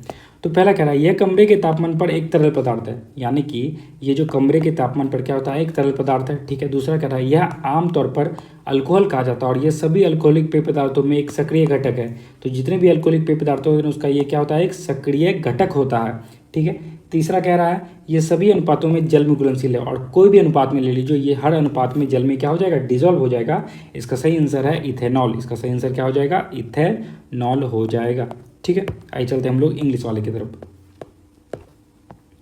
तो इंग्लिश वाले भी 130 में सेम चीज़ कह रहा है कि कंसीडर द फॉलोइंग का डिस्क्रिप्शन। ठीक है ना, the above mentioned description is associated with which of the organic compound. क्या क्या था, it is liquid at room temperature, इसमें से कौन सा है जो लिक्विड होता है रूम टेम्परेचर पर, इसमें से कौन सा है जिसको कॉमनली अल्कोहल कहते हैं, और ये एक्टिव इंग्रेडिएंट होता है अल्कोहलिक ड्रिंक में, यानी कि अल्कोहलिक ड्रिंक में क्या होता है, ये एक्टिव इंग्रेडिएंट होता है। और दूसरा कह रहा है, it also soluble in water in all proportion, और ये क्या है, सोल्यूबल भी है वाटर में, किसी भी प्रोपोर्शन में ले लो आप। आंसर क्या हो जाएगा, इथेनॉल। 132 का सी। आइए हम लोग पहले हिंदी वाला देखेंगे फिर इंग्लिश वाला देखेंगे। ये देखिए, तो यहाँ पे कहता है, इथेनॉल जिसे आमतौर पर अल्कोहल के रूप में जाना जाता है, कमरे के तापमान पर एक तरल पदार्थ है। ठीक है, और मादक पेय पदार्थों के मुख्य घटक है। यह एक अच्छा विलायक है। इसका उपयोग आयोडीन टिंचर, कफ सिरप, विभिन्न टॉनिक जैसी दवाओं में किया जाता है। इथेनॉल सभी अनुपातों में पानी के साथ मिल जाता है, जबकि थोड़ी मात्रा में जल मिश्रित इथेनॉल पानी से नशा होता है। शुद्ध इथेनॉल की थोड़ी मात्रा का सेवन भी घातक हो सकता है। अगर आप बिल्कुल प्योर इथेनॉल पी लोगे तो बहुत ही घातक हो जाएगा वो, ठीक है ना। लंबे समय तक शराब का सेवन गंभीर स्वास्थ्य समस्याओं को भी जन्म दे सकता है, ठीक है। बहुत इंपॉर्टेंट बात है ये। आइए हम लोग इंग्लिश में भी देखते हैं। यहाँ पे देखिए, तो यहाँ पे कह रहा है ethanol commonly known as alcohol. Ethanol को कॉमनली क्या कहते हैं? अल्कोहल कहते हैं। Is liquid at room temperature and the main ingredient in alcoholic beverage. It is good solvent and it is used in medicines look like tincture of iodine, cough syrups and various tonics. Ethanol mixes with water in all proportion while drinking small amounts of dilute ethanol causes intoxication. Consuming even a small amount of pure ethanol can be fatal. अगर आप थोड़े से भी pure amount का ethanol पिए तो बहुत ही हानिकारक हो जाएगा। देखिए, long term alcohol use can also lead to serious health issues. चलते हैं हम लोग 133 के क्वेश्चन पे। अब देखिए 133 में क्या कह रहा है। निम्नलिखित में से कौन सा युग्म अपनी विशेषताओं के साथ सुमेलित है? ठीक है, इसमें से कौन सा युग्म है जो अपनी विशेषताओं के साथ सुमेलित है? इसका सही आंसर क्या हो जाएगा? इसका सही आंसर है शैवाल। देखिए, शैवाल अधिकतर जलीय और स्वपोषी होते हैं। ठीक है, सही आंसर क्या हो जाएगा? शैवाल जो होगा ये अधिकतर क्या होते हैं? जलीय होते हैं और स्वपोषी होते हैं। और बाकी जो हमारा ये लाइकेन है और ये जो काई है और ये फर्न है, ये क्या है? गलत है। ठीक है ना, सुमेलित नहीं है। आइए हम लोग 133 का इंग्लिश में देख लेते हैं। यहाँ पे देखिए, तो यहाँ पे दिया हुआ which of the following pair is correctly matched with its characteristic. देखिए, which of the following pair is correctly matched with its characteristic. Answer will be algae. देखिए, mostly aquatic and autotrophic. Algae जो है mostly क्या होता है? Autotrophic होता है और एक्वेटिक भी होता है। ठीक है ना, ऑटोट्रॉपिक भी होगा और एक्वेटिक भी होगा। ठीक है ना, बाकी जो हमारा ये लाइकेन है, देखिए symbiotic relationship with alga and fungi होता है। ठीक है ना, ये बैक्टीरियम दे दिया, गलत हो गया। मॉस गलत हो गया, फर्न भी गलत है। आइए हम लोग एक्सपांशन देखते हैं, आपको काफ़ी चीज़ें क्लियर हो जाएंगी इससे। देखिए, तो लाइकेन के बारे में दिया है, यह एक कवक और एक शैवाल का सहजीवी संघ है। ये क्वेश्चन बार बार पूछा जा चुका है हमारे बीपीएससी में, तो याद रखिएगा लाइकेन के बारे में। लाइकेन जो है यह कवक और शैवाल का सहजीवी संघ है। काई के बारे में, यह गैर संवहनी होते हैं तथा बीजाणुओं द्वारा प्रजनन करते हैं। नम वातावरण में पाए जाते हैं। कहाँ पाए जाते हैं ये? तो मॉइस्ट एटमॉस्फेयर में पाए जाते हैं। शैवाल के बारे में क्या कह रहा है? यह ज़्यादातर जलीय और स्वपोषी होते हैं। शैवाल कैसे होते हैं? या तो ये एक्वेटिक होंगे और ऑटोट्रॉप होंगे। फर्न के बारे में दिया हुआ है, ये सहवैनी और गैर फूलों वाले पौधे जो बीजाणुओं द्वारा प्रजनन करते हैं, न कि बीजों द्वारा। तो ये किसके द्वारा प्रजनन करते हैं? बीजाणुओं के द्वारा फर्न प्रजनन करते हैं। याद रखिएगा, हम लोग इंग्लिश में देखेंगे। यहाँ पे देखिए, तो लाइकेन्स के बारे में कर रहा है। लाइकेन का क्या? Symbiotic association of fungus and an algae. तो symbiotic relationship between alga and fungus is called lichen. याद रखोगे आप लोग। मॉसिस के बारे में है, ये नॉन वैस्कुलर होते हैं, रिप्रोड्यूस बाय स्पोर्स। स्पोर्स के द्वारा ये रिप्रोडक्शन करते हैं और फाउंड इन मॉइस्ट इन्वायरमेंट्स। और ये जो है मॉइस्ट इन्वायरमेंट्स में पाए जाते हैं। अलगी के बारे में मैंने बताया। अलगी के बारे में ए आप याद रखो, अलगी, एक्वेटिक, ऑटोट्रॉपिक। ए ठीक है, याद रहेगा आपको। अलगी क्या होते हैं? अलगी, एक्वेटिक और ऑटोट्रॉपिक। फर्न के बारे में बात करेंगे। फर्न क्या होते हैं? वेस्कुलर होते हैं। मॉस क्या थे? नॉन वेस्कुलर थे। याद रखना, फर्न क्या है? वेस्कुलर है। नॉन फ्लावरिंग प्लांट्स होते हैं। That reproduce by spores not by seeds. और ये किसके द्वारा करते हैं? तो स्पोर्स के द्वारा करते हैं, सीड्स के द्वारा नहीं करते हैं। चलते हैं हम लोग 134 के क्वेश्चन पे। देखिए, तो यहाँ पे दिया हुआ है, कोलाइड के संबंध में निम्नलिखित कथनों पर क्या करना है? आपको विचार करना है। ठीक है, देखिए यहाँ पे ऊपर कथनों में से कौन सा कथन गलत है? आपको कौन सा वाला ढूंढना है? आपको गलत वाला ढूंढना है 134 का। देखिए यहाँ पे, तो यहाँ पे दिया है, यह एक समांग मिश्रण है। ठीक है ना, यह क्या है? एक समांग मिश्रण है, ये गलत है। ठीक है, दूसरा बात क्या कह रहा है? कोलाइड के कणों का आकार इतना छोटा होता है कि उन्हें नंगी आंखों से पृथक पृथक नहीं दिखा सकता। ये बिल्कुल सही स्टेटमेंट है। याद रखिएगा, कोलाइड के कण जो है बहुत छोटे छोटे होते हैं, उन्हें आप नंगी आंखों से पृथक पृथक यानी कि अलग अलग नहीं देखे जा सकते हैं। तीसरा कह रहा है, इनके कणों का आकार इतना बड़ा होता है कि वे प्रवेश को प्रकीर्णित स्टैकर कर देते हैं, जिससे उनकी दिशा और दिखाई नहीं देता है। तो ये भी जो है बिल्कुल सही है। ठीक है ना, ये भी जो है बिल्कुल सही है। नेक्स्ट कह रहा है हमारा, इनके कणों को यदि स्थिर छोड़ दिया जाए तो वे नीचे नहीं बैठते, और इनके कण को स्थिर छोड़ते वो नीचे नहीं बैठते। ये भी बिल्कुल सही बात है। तो 2, 3 और 4 जो है ये बिल्कुल सही है। लेकिन 5 में जो आप देखोगे, इनके कणों को निष्पंदन की प्रक्रिया द्वारा मिश्रण से अलग किया जाता है। ये क्या है? बिल्कुल गलत है। 1 गलत और 5 गलत। तो हमारा सही आंसर क्या हो जाएगा? केवल 1 और 5 गलत है, बाकी क्या हमारा सही है। चाहे हम लोग इंग्लिश में भी देख लेते हैं 134 का। ये देखिए, consider the following statement regarding the colloid. Colloid के बारे में बात कर रहा है आपको। Which of the following statement is are incorrect. Incorrect वाला ढूंढना है आपको। मैंने बताया इट इज होमोजेनियस मिक्सचर, ये गलत है। लेकिन ये जो है the size of particles of colloid is too small to be individually seen by the naked eye, ये बिल्कुल सही है कि आप इंडिविजुअली अपने नेकेड आई से नहीं देख सकते हो। नेक्स्ट है its size of particles are very large enough to scatter light making their path. इतना तो लार्ज होता है कि वो लाइट को स्कैटर कर सके और पाथ को विजुअल बना सके, तो ये भी बिल्कुल सही बात है। नेक्स्ट आता है it's particles do not settle down when left undisturbed.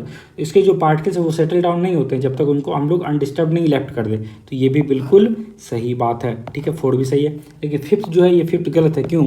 इसमें कह रहा है it's particles can be separated from the mixture by the process of filtration, ये बिल्कुल गलत बात है। ठीक है ना, आंसर क्या होगा हमारा? Only 1 and 5। आंसर क्या है? Only 1 and 5। ये क्या है? इनकरेक्ट है। ये दोनों क्या है? इनकरेक्ट है। आइए हम लोग एक्सप्लेनेशन देखते हैं। देखिए मैंने बताया ना डी होगा हमारा, यानी 1 and 5। देखिए कोलाइड जो है 3 मुख्य प्रकार के मिश्रणों में से एक है जिसमें विलयन और निलंबन भी शामिल हैं। इसमें 1 से 1000 नैनोमीटर तक के आकार के कण होते हैं। कितने से कितने तक? 1 से लेके 1000 नैनोमीटर तक के कण होते हैं। कोलाइड के कई गुण हैं। क्या क्या गुण है आइए देखते हैं। तो कोलाइड एक विषमांगी मिश्रण है। उसमें क्या पड़ता है? समांगी मिश्रण नहीं। कोलाइड कैसा है? एक विषमांगी मिश्रण है। कोलाइड के कणों का आकार इतना छोटा होता है कि उन्हें नंगी आंखों से अलग अलग नहीं देखा जा सकता। ये बिल्कुल सही बात था। और ये भी कहा है कि कोलाइड इतने बड़े तो होते हैं कि उनसे होकर गुजरने वाली प्रकाश की किरण को बिखेर देते हैं और उनका मार्ग दिखाई देता है।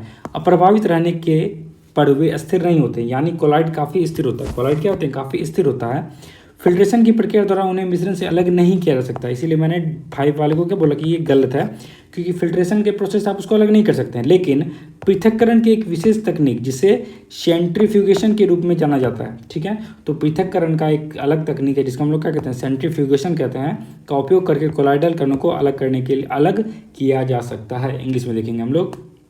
देखिए तो 34 में कह रहा है A colloid is one of the 3 main types of mixtures. Alongside solution and suspension, it contains particles that range from 1 to 1000 nanometers in size.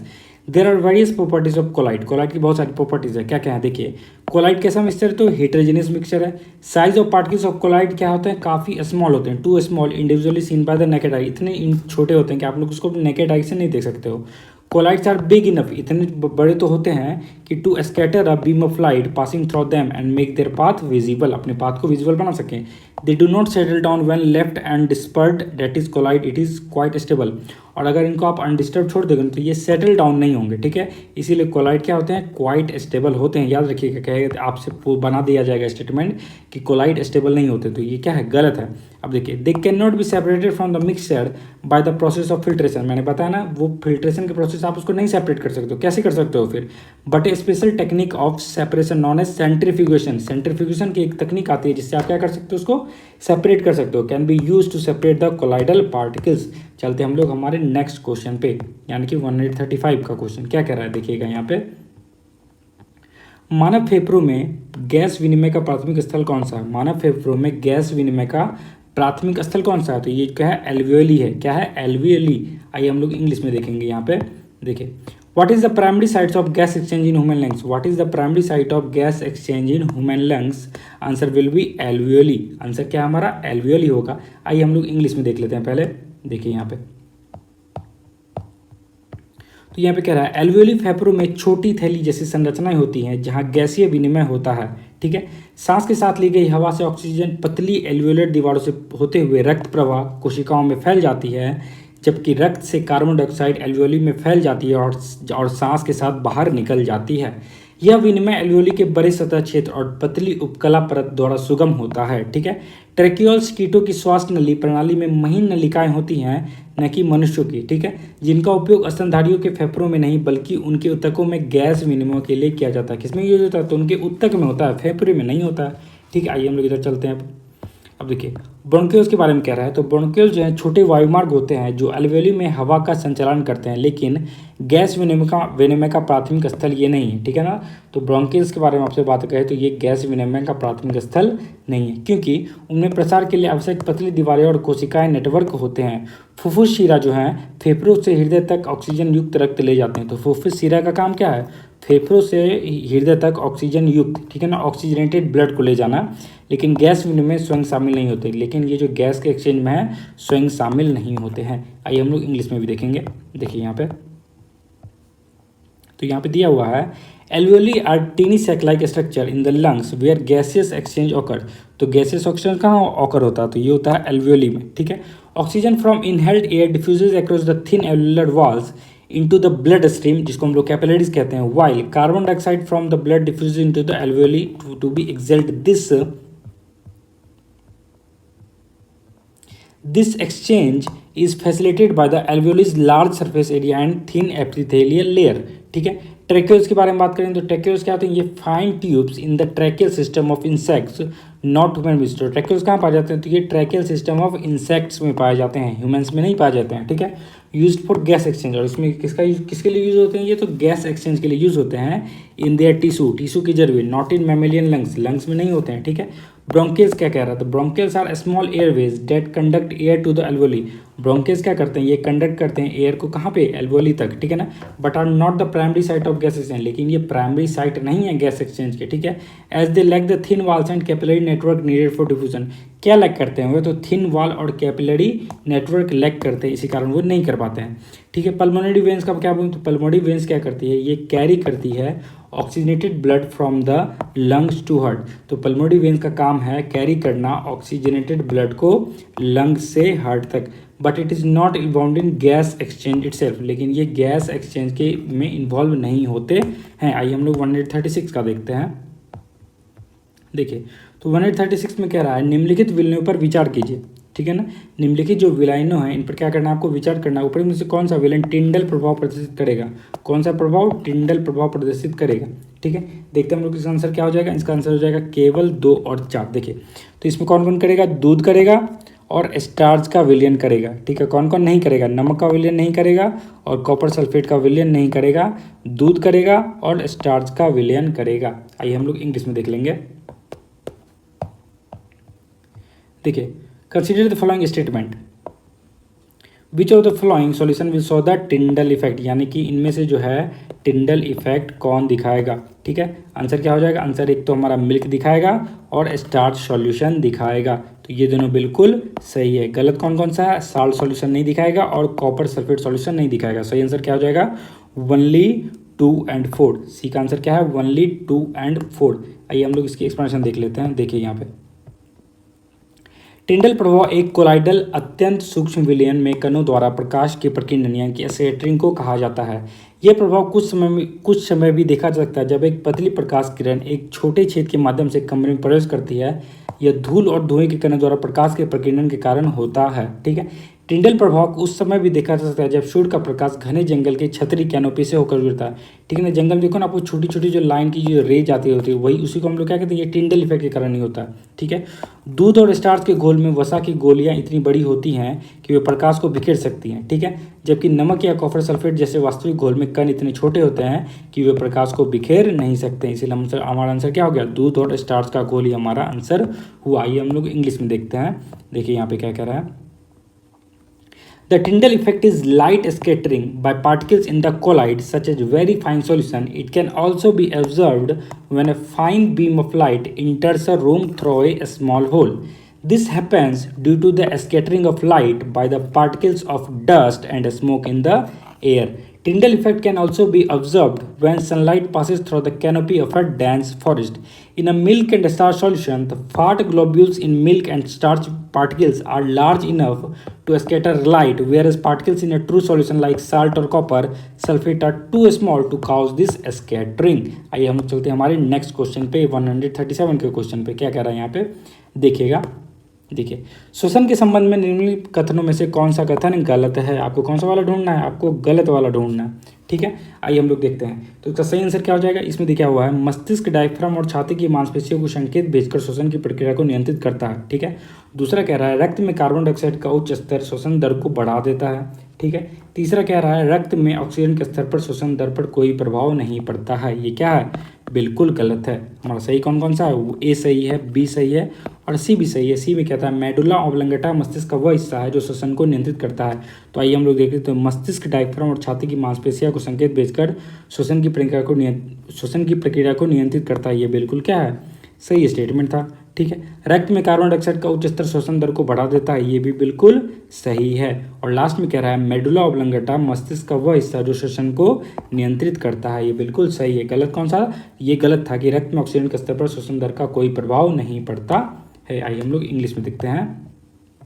देखिए, which of the following statement regarding breathing is incorrect. Breathing के बारे में कौन सा statement जो है वो incorrect है? इनकरेक्ट कौन सा था? आपने पीछे पढ़ा है। सी वाला जो था वो क्या है? इनकरेक्ट है।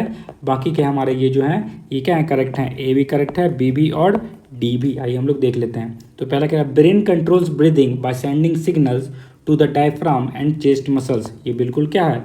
करेक्ट है। नेक्स्ट देखिए, high levels of carbon dioxide in the blood increase the breathing rate. ये भी बिल्कुल सही है। ठीक है। लेकिन ये हमारा गलत है कि oxygen levels in the blood have no effect on the breathing rate. Have no effect on the breathing rate. ये क्या है? बिल्कुल गलत है। और लास्ट वाला बिल्कुल सही है। The medulla oblongata is the part of the brain that regulates breathing.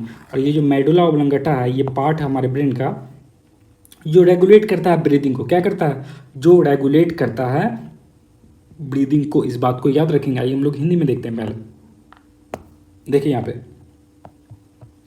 सांस लेने को नियंत्रित करने में मुख्य भूमिका कार्बन डाइऑक्साइड निभाती है, लेकिन जब शरीर में ऑक्सीजन का स्तर बहुत कम हो जाता है, हाइपोक्सिया कहते हैं, तो यह मस्तिष्क के श्वसन केंद्रों को सक्रिय करता है और मेडुला ऑब्लंगेटा जो मस्तिष्क का हिस्सा है खून में ऑक्सीजन और कार्बन डाइऑक्साइड दोनों के स्तर पर नजर रखता है और उसी के आधार पर सांस की दर को क्या करता है? कंट्रोल करता है। आइए हम लोग इंग्लिश में देख लेते हैं। देखिए यहाँ पे, while carbon dioxide is the primary driver for change in breathing, low oxygen levels जिसको हाइपोक्सिया कहते हैं ऑल्सो स्टिमुलेट्स। ये याद रखिएगा, लो ऑक्सीजन लेवल को क्या कहते हैं? हाइपोक्सिया कहते हैं। आपसे पूछा जा सकता है। ठीक है। ऑल्सो स्टिमुलेट द, अगर यही क्या हो जाए हाई ऑक्सीजन लेवल तो इसको हाइपरएक्सिया कहेंगे। ठीक है। Also stimulate the respiratory centre in the brain to increase the rate and depth of breathing. The medulla oblongata monitor both carbon dioxide and oxygen levels to the regulate breathing. और ये जो medulla oblongata ये क्या करता है? नजर रखता है हमारे कार्बन डाइऑक्साइड और ऑक्सीजन के लेवल पे और हमारे ब्रीदिंग को क्या करता है? रेगुलेट करता है। आइए हम लोग 138 पे चलते हैं। देखिए, इसे पूछ रहा है रदरफोर्ड के अल्फा कण प्रकीर्णन प्रयोग से निम्नलिखित में से कौन सी खोज हुई थी? ठीक है ना। किसकी खोज हुई थी? याद रखिएगा, परमाणु के नाभिक की खोज हुई थी। ठीक है। आंसर क्या हो जाएगा? 138 का ए। आइए हम लोग फिर से देखते हैं यहाँ पे। Rutherford alpha particle scattering experiment led to the discovery of, answer क्या हो जाएगा? Atomic nucleus. Answer will be atomic nucleus. आइए हम लोग हिंदी में देखते हैं पहले। देखिए, रदरफोर्ड ने परमाणु का नाभिकीय मॉडल प्रस्तुत किया जिसमें निम्नलिखित विशेषताएं थी। क्या क्या विशेषताएं थी देखते हैं। तो परमाणु में एक घनात्मक आवेशित केंद्र होता है। याद रखिएगा, घनात्मक आवेशित केंद्र होता है जिसे नाभिक कहते हैं। क्या कहते हैं? नाभिक कहते हैं।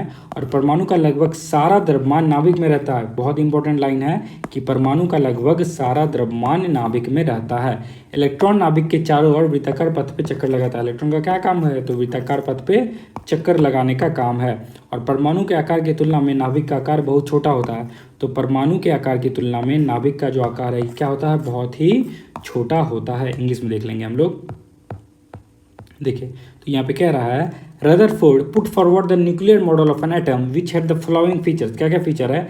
There is a positively charge centre in an atom called the nucleus. ठीक है। Nearly all the mass of an atom reside in the nucleus. ठीक है। The electron revolve around the nucleus in a circular path and the last is the size of the nucleus is very small as compare to the size of atom. Let's back to the our next question 139। देखिए 139 में क्या कह रहा है? निम्नलिखित में से किस वैज्ञानिक ने परमाणु नाभिक में न्यूट्रॉन की मौजूदगी का पता लगाया था? ठीक है ना। तो न्यूट्रॉन आपसे डायरेक्ट पूछ रहा है कि न्यूट्रॉन की खोज किसने की थी? किसने की थी? जेम्स चैडविक ने की थी। ठीक है ना। 139 का यही आपसे सिंपल सवाल था कि विच of the following discovered the presence of neutron in the nucleus of an atom. तो न्यूट्रॉन की खोज किसने की थी? जेम्स चैडविक ने की थी। आप बताइएगा मुझे कि इलेक्ट्रॉन की खोज किसने की थी, प्रोटॉन की खोज किसने की थी? आप कमेंट करके जरूर बताइएगा। आइए एक्सप्लेनेशन देख लेते हैं हम लोग। देखिए, जेम्स चैडविक ने परमाणु के नाभिक में न्यूट्रॉन की उपस्थिति की खोज की। परमाणु में 3 उपर परमाणविक कण होते हैं। कौन कौन? इलेक्ट्रॉन, प्रोटॉन और न्यूट्रॉन। इलेक्ट्रॉन पर कौन सा चार्ज होता है? तो नकारात्मक आवेश होता है, ठीक है। प्रोटॉन पर धनात्मक आवेश होता है, पॉजिटिव चार्ज होता है, और न्यूट्रॉन पर कोई चार्ज नहीं होता है। एक इलेक्ट्रॉन का द्रव्यमान जो है हाइड्रोजन परमाणु के द्रव्यमान का 1/2000 होता है, और प्रोटॉन और न्यूट्रॉन का द्रव्यमान प्रत्येक एक परमाणु द्रव्यमान को AMU माना जाता है, एटॉमिक मास यूनिट माना जाता है। आइए हम लोग चलते हैं इसकी एक्सप्लेनेशन इंग्लिश में देख लेंगे। देखिए, तो James Chadwick discovered the presence of neutron in the nucleus of atom, so the 3 sub atomic particles of an atom are electron, proton and neutrons. Electron are negatively charged protons and positively charged and are positively charge, ठीक है ना। Electron क्या होते हैं? Negatively charge होते हैं। Protons कैसे होते हैं? पॉजिटिवली चार्ज होते हैं। न्यूट्रॉन्स के पे क्या होता है? कोई चार्ज नहीं होता है। The mass of electron is about 1/2000 times the mass of hydrogen atom. The mass of proton and neutron are each taken as 1 atomic mass unit. तो मास ऑफ प्रोटॉन और न्यूट्रॉन का कितना लिया जाता है? तो 1 AMU माना जाता है, एटॉमिक मास यूनिट माना जाता है। चलते हम लोग 140 के क्वेश्चन पे। देखिए, तो 140 में किस तरल पदार्थ का तापमान बढ़ने पर उसके पृष्ठ तनाव पर क्या प्रभाव पड़ता है? अगर किसी तरल का क्या होता है, पदार्थ का तापमान बढ़ रहा है, तो उसके पृष्ठ तनाव यानी कि सरफेस टेंशन पर क्या इफेक्ट पड़ेगा? आंसर हो जाएगा यह घटता है। क्या होता है? यह घटता है, ठीक है ना, डिक्रीज करेगा।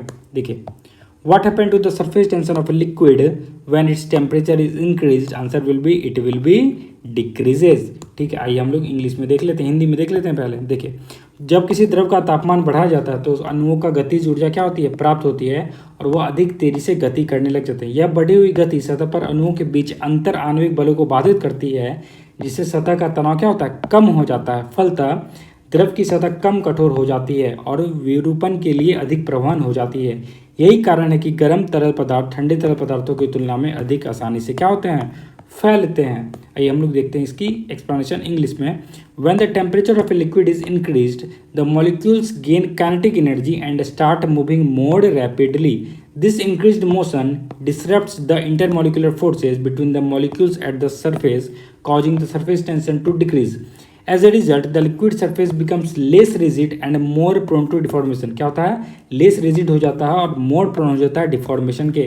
This is why hot liquids tend to spread more easily than cold liquids. यही रीज़न है कि hot liquids जो हैं ये क्या होते हैं? आसानी से spread हो जाते हैं cold liquids के रिस्पेक्ट में, ठीक है। चलते हैं हमारे नेक्स्ट क्वेश्चन की ओर। तो 141 का सवाल कह रहा है कि सूची 1 को सूची 2 से क्या करना है? आपको सम्मिलित कीजिए। नीचे दिए गए कूट का उपयोग करके सही उत्तर का आपको चयन करना है, ठीक है। तो सूची 1 है, यहाँ पे सूची 2 है। सूची 1 में क्या है? विटामिन है और उसका रासायनिक नाम है। तो विटामिन B1 को क्या कहते हैं हम लोग? तो विटामिन B1 को जो नाम है उसका क्या नाम है? थायमिन कहते हैं ना। तो ए का क्या हो जाएगा? 4 हो जाएगा। तो ए का देखो 4, आपका आंसर यहाँ पे ही ये दोनों में से कोई होगा, है ना। फिर आगे देखते हैं विटामिन B2 को क्या कहते हैं? तो B2 को तो रिबोफ्लाविन कहते हैं। देखिए, तो B2 के यानी कि B का क्या होगा? 3 हो जाएगा, ठीक है। तो यहाँ पे देखो आंसर आपका या तो B है या तो D में से कोई एक ही है, ठीक है। विटामिन B6, विटामिन B6 किसके कहते हैं? तो विटामिन B6 जो है सी का, इसका क्या हो जाएगा? B6 को हम लोग पैराडॉक्सिन कहते हैं। क्या कहते हैं B6 को? पैराडॉक्सिन। तो सी का क्या हो जाएगा? 2। तो आप देखोगे सी का यहाँ पे 2 दिया हुआ, आंसर क्या हो जाएगा हमारा? 141 का बी हमारा आंसर हो जाएगा, ठीक है ना। आपने 3 खोजा और 3 से आपका आंसर मिल गया। तो बचा क्या? Vitamin B12। B12 को क्या कहते हैं? तो कोबालामीन कहते हैं। B12 को क्या कहते हैं? कोबालामीन कहते हैं। आइए हम लोग इंग्लिश में भी देख लेते हैं, कुछ नहीं है, बस सिंपल चीज़ें हैं। Match the list 1 and list 2। Vitamin है, उसके केमिकल नेम्स है, आपको करेक्ट आंसर कोड से बताना है। मैंने बताना आंसर क्या हो जाएगा? B4321। कैसे? विटामिन B1 का नाम हो गया थायमिन, आपको सारे नाम याद करने पड़ेंगे। विटामिन B2 को क्या कहते हैं? रिबोफ्लाविन कहते हैं। विटामिन B6 को हम लोग क्या कहते हैं?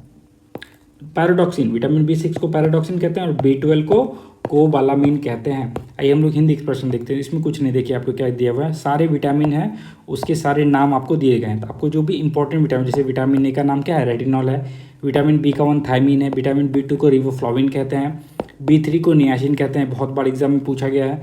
B5 को पैंथोनिक एसिड कहते हैं। B6 को पैराडॉक्सिन कहते हैं। B7 का क्या नाम है? बायोटीन नाम है।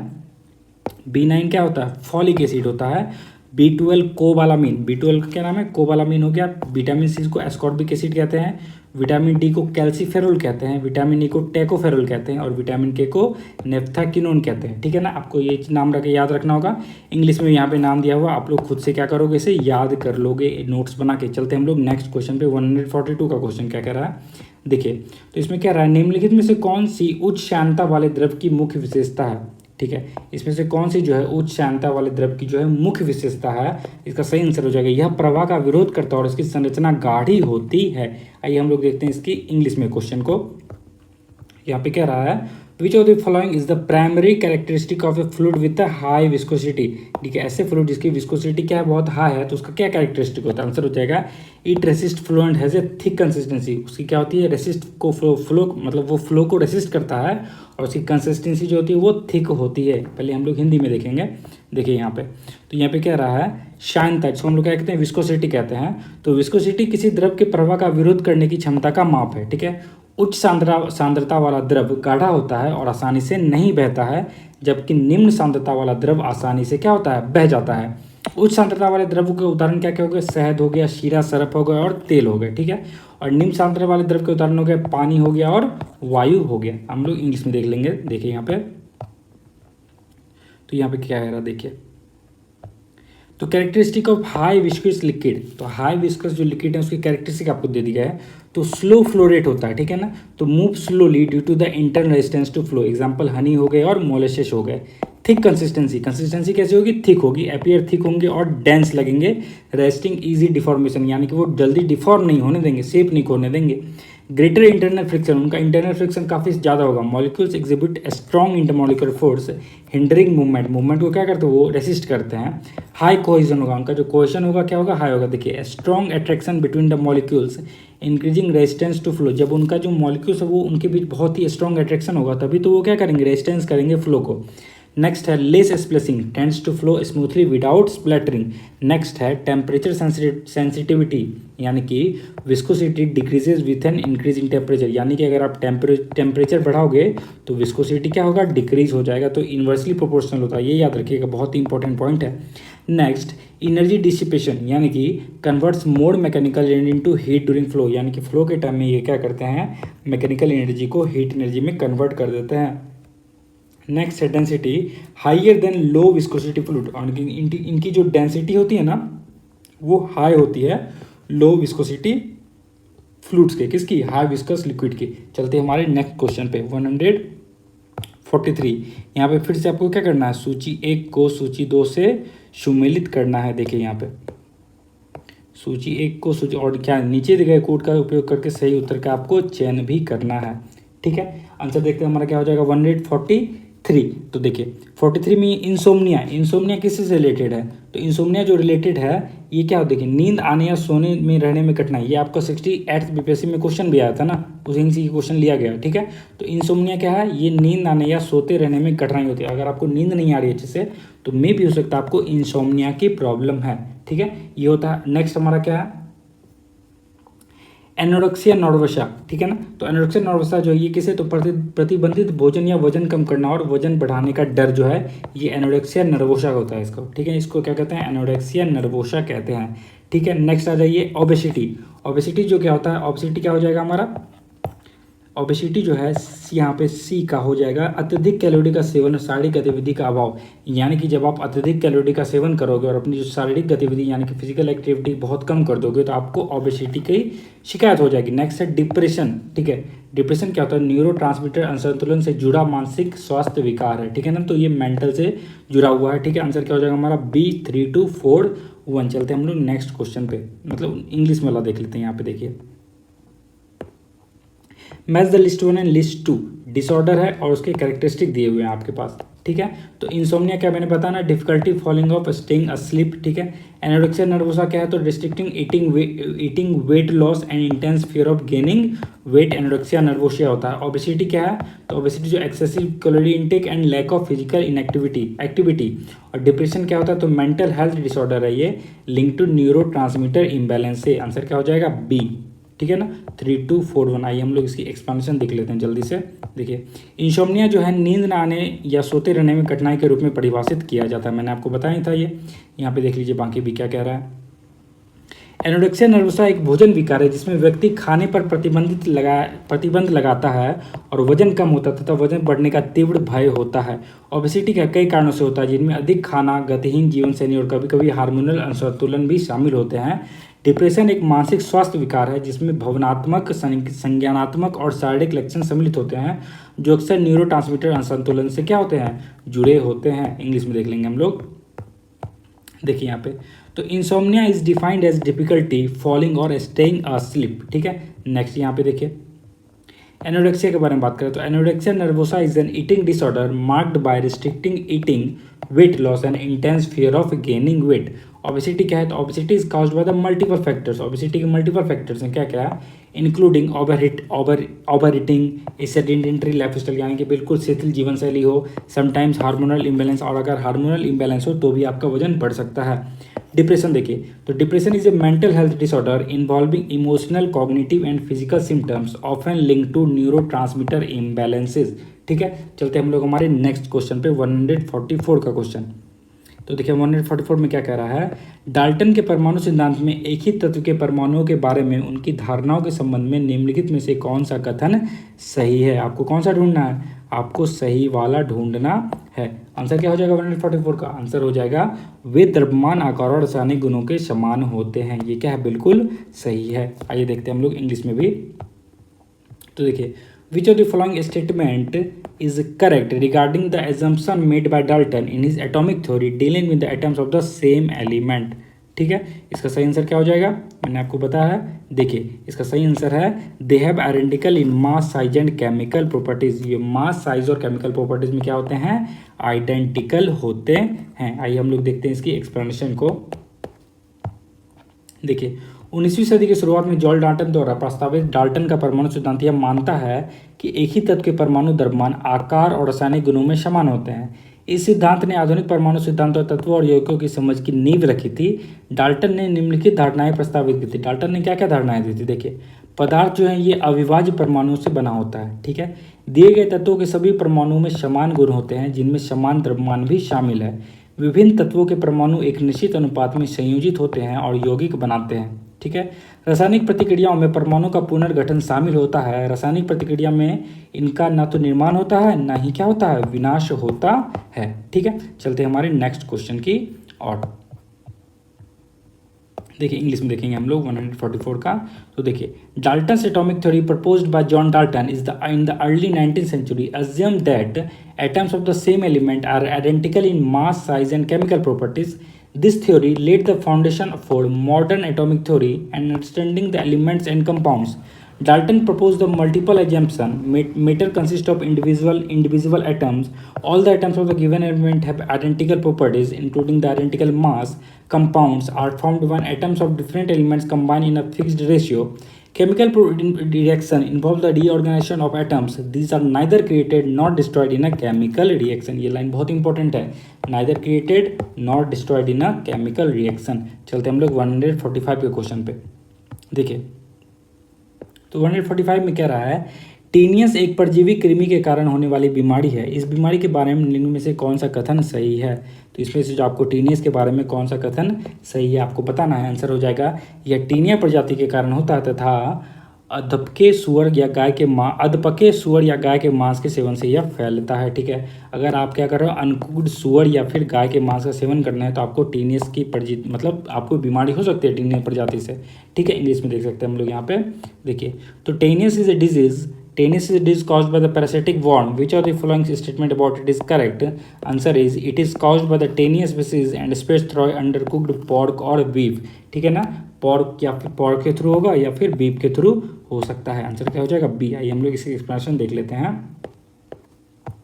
देखिए तो यहाँ पे क्या रहा है, टीनियस टेपवर्म, टीनिया सोलियम या टीनिया सैगिनाटा के कारण होता है। यह संक्रमण तब होता है जब कोई व्यक्ति लार्वा शिष्ट युक्त अधपका या कच्चा सुअर या बीफ खाता है। ठीक है, आंत में लार्वा वयस्क कृमियों में विकसित हो जाते हैं जिससे पाचन संबंधी गड़बड़ी और अन्य लक्षण दिखाई देते हैं। यह मच्छरों से नहीं फैलता है। ठीक है, न ही प्रोटोजोआ से होने वाला यह कोई रोग है। ठीक है, आइए देख लेते हैं हम लोग इंग्लिश में भी। देखिए tinea is caused by the tapeworm, Taenia solium or Taenia saginata. Infection occurs when a person consumes undercooked or raw pork or beef containing larval cyst. The larva developed into an adult form in the intestine leading to undisturbed disturbance and other symptoms. It is not spread by mosquitoes nor it protozoan disease. ठीक है, clear. चलते हम लोग हमारे next statement पे, next question पे 146 का question क्या कह रहा है। देखिए, निम्नलिखित में से कौन सा नियम यह बताता है कि स्थिर तापमान पर गैस का आयतन उसके दाब के व्युत्क्रमानुपाती होता है। व्युत्क्रमण का मतलब होता है इन्वर्सली प्रोपोर्शनल होता है, यानी कि एक बढ़ेगा तो दूसरा घटेगा। आंसर क्या हो जाएगा? आंसर हो जाएगा बॉयल्स का नियम। आंसर हो जाएगा बॉयल्स का नियम। देखिए 146 का बी बॉयल्स का नियम। आइए देखते हैं यहाँ पे। देखिए तो कह रहा है आपसे which of the following law states that volume of a gas is inversely, यानी कि क्या स्टेट करता है कि volume of gas is inversely proportional to its pressure at constant temperature. Answer is Boyle's law. ठीक है, आइए हम लोग इसकी एक्सप्लेनेशन देखेंगे हिंदी में पहले। देखिए तो बॉयल का नियम यह बताता है कि स्थिर तापमान पर गैस का आयतन V दबाव P के व्युत्क्रमानुपाती होता है। गणितीय रूप से P1 V1 equal to P2 V2 के रूप में व्यक्त किया जाता है। यह नियम गैस के दबाव और आयतन के बीच के संबंध का वर्णन करता है। इंग्लिश में देखेंगे यहाँ पे। देखिए Boyle's law states that constant temperature, the volume V of a gas is inversely proportional to the pressure P. Mathematically, this is expressed as P1 V1 equals to P2 V2. This law describes the relationship between the pressure and the volume of gas. आइए चलते हम लोग हमारे next question पे 147 के question पे।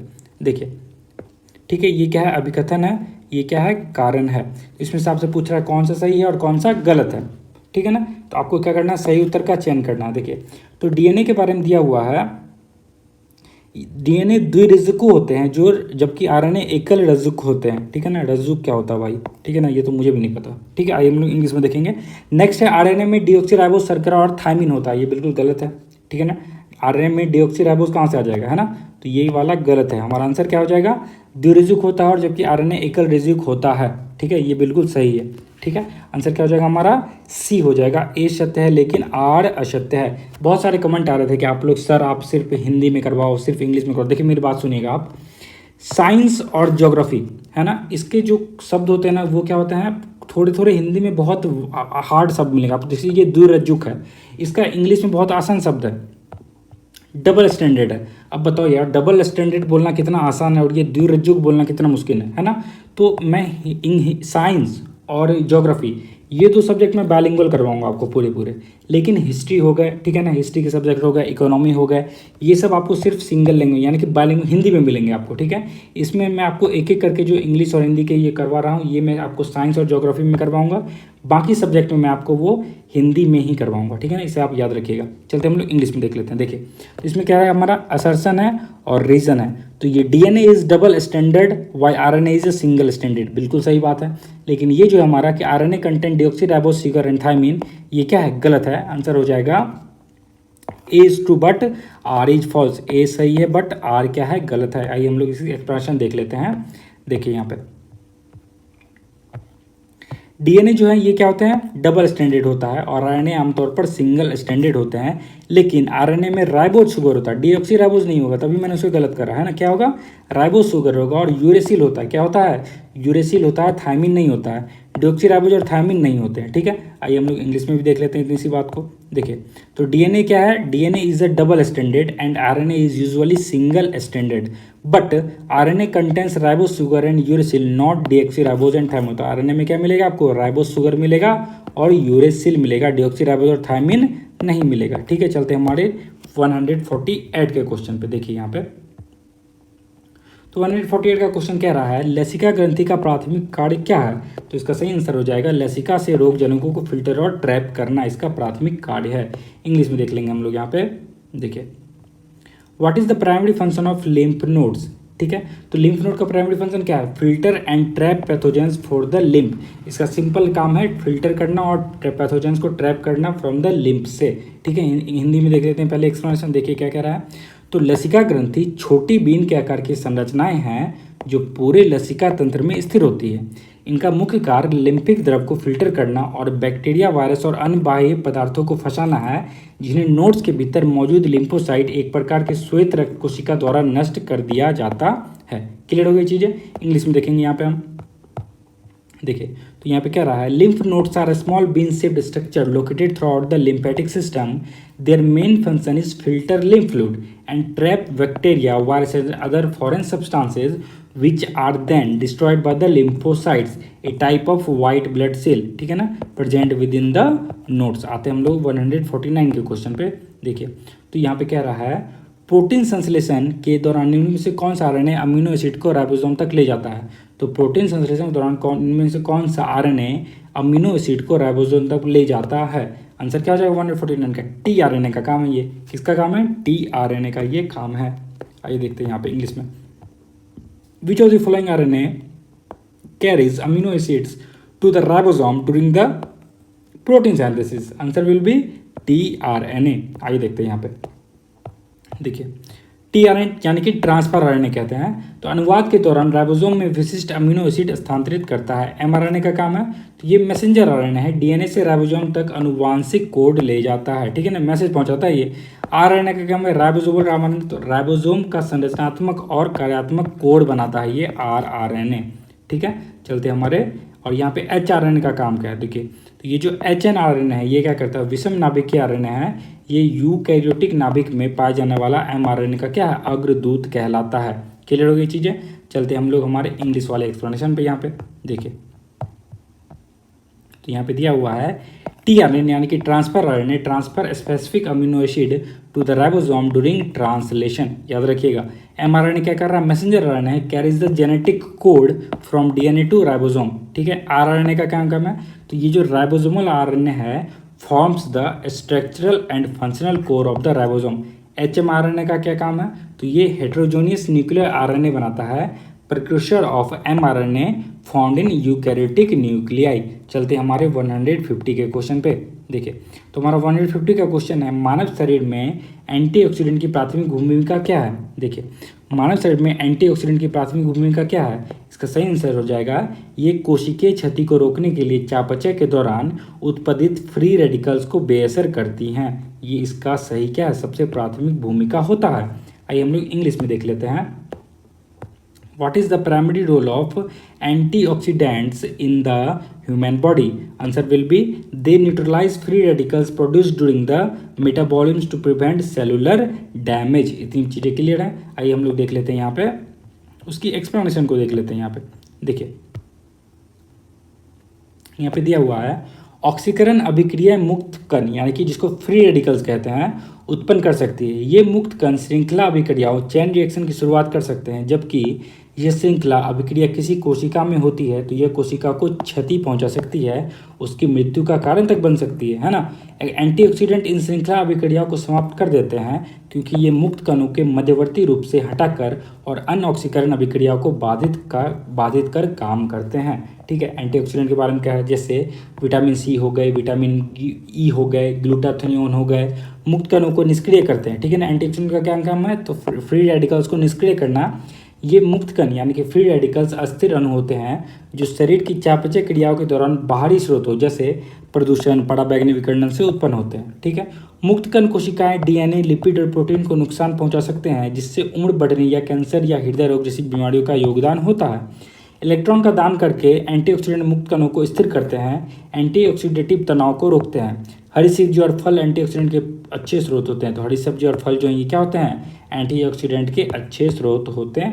English में देखेंगे हम लोग। देखिए यहाँ पे दिया हुआ है oxidation reaction can produce free radicals. These radicals can start chain reaction. When the chain reaction occur in a cell, it can cause damage or death to the cell. Clear है। अब देखिए antioxidants terminate the chain reaction by removing free radicals, intermediates and inhibiting other oxidants reaction. ठीक है, antioxidant के बारे में कह रहा है, एग्जांपल विटामिन सी हो गए, ई हो गए, ग्लूटाथियोन हो गए, neutralize free radicals which are unstable molecules produced during metabolism from external sources, example pollution और यूवी रेडिएशन। फ्री रेडिकल्स क्या है, free radicals can damage cells, DNA, lipids and proteins contributing to the aging and disease like cancer और heart disease. By donating electrons, antioxidants stabilize free radicals preventing oxidative stress. Green vegetables and fruits are good source of antioxidant. तो हमारे जो green vegetables और fruits हो गए ये good source हैं antioxidant के। ठीक है। तो यहाँ पे हमारा 150 क्वेश्चन क्या होता है, कंप्लीट हो जाता है हमारे टेस्ट 1 का। आपको क्या करना है, देखिए आपको एक तो कमेंट कर देना है कि आपको ये वीडियो कैसा लग रहा है, और मैंने टेस्ट 1 कंप्लीट करवा दिया। अभी मैंने पोल डाला है, ठीक है ना, अभी रात के 2:30 बज रहे हैं जब मैं ये वीडियो रिकॉर्ड कर रहा हूँ, और अभी अभी मैंने अपने टेलीग्राम ग्रुप में ये पोल डाला है कि आपको नेक्स्ट कौन सी वीडियो चाहिए। तो बहुत सारे लोगों ने वोट किया है कि उन्हें एडुटेरिया की टेस्ट 1 चाहिए। तो अगली वीडियो जो आएगी हमारी वो एडुटेरिया की टेस्ट 1 आएगी। उसके बाद जो वीडियो आएगी वो केजीएस की टेस्ट 2 आने वाली है, ठीक ना। केजीएस की टेस्ट 2 आएगी, वो भी क्या है, साइंस के हैं, तो वह मैं बाइलिंगुअली करूँगा, इसी तरह से करूँगा। लेकिन बाकी जो सब्जेक्ट है वो हम लोग हिंदी में ही करेंगे, ठीक है। तो आपको ये वीडियो कैसा लगा है कमेंट करके जो बताइएगा। इसी तरह हमारे चैनल को देखते रहिए, इसी तरह अपना प्यार देते रहिए। बहुत बहुत धन्यवाद, थैंक यू। मेरा ये चैनल सब्सक्राइब करें और मेरे हर अपडेट आपको मिले, इसके लिए बेल आइकन जरूर दबाइएगा। आप सभी को मेरी ढेर सारी शुभकामनाएं।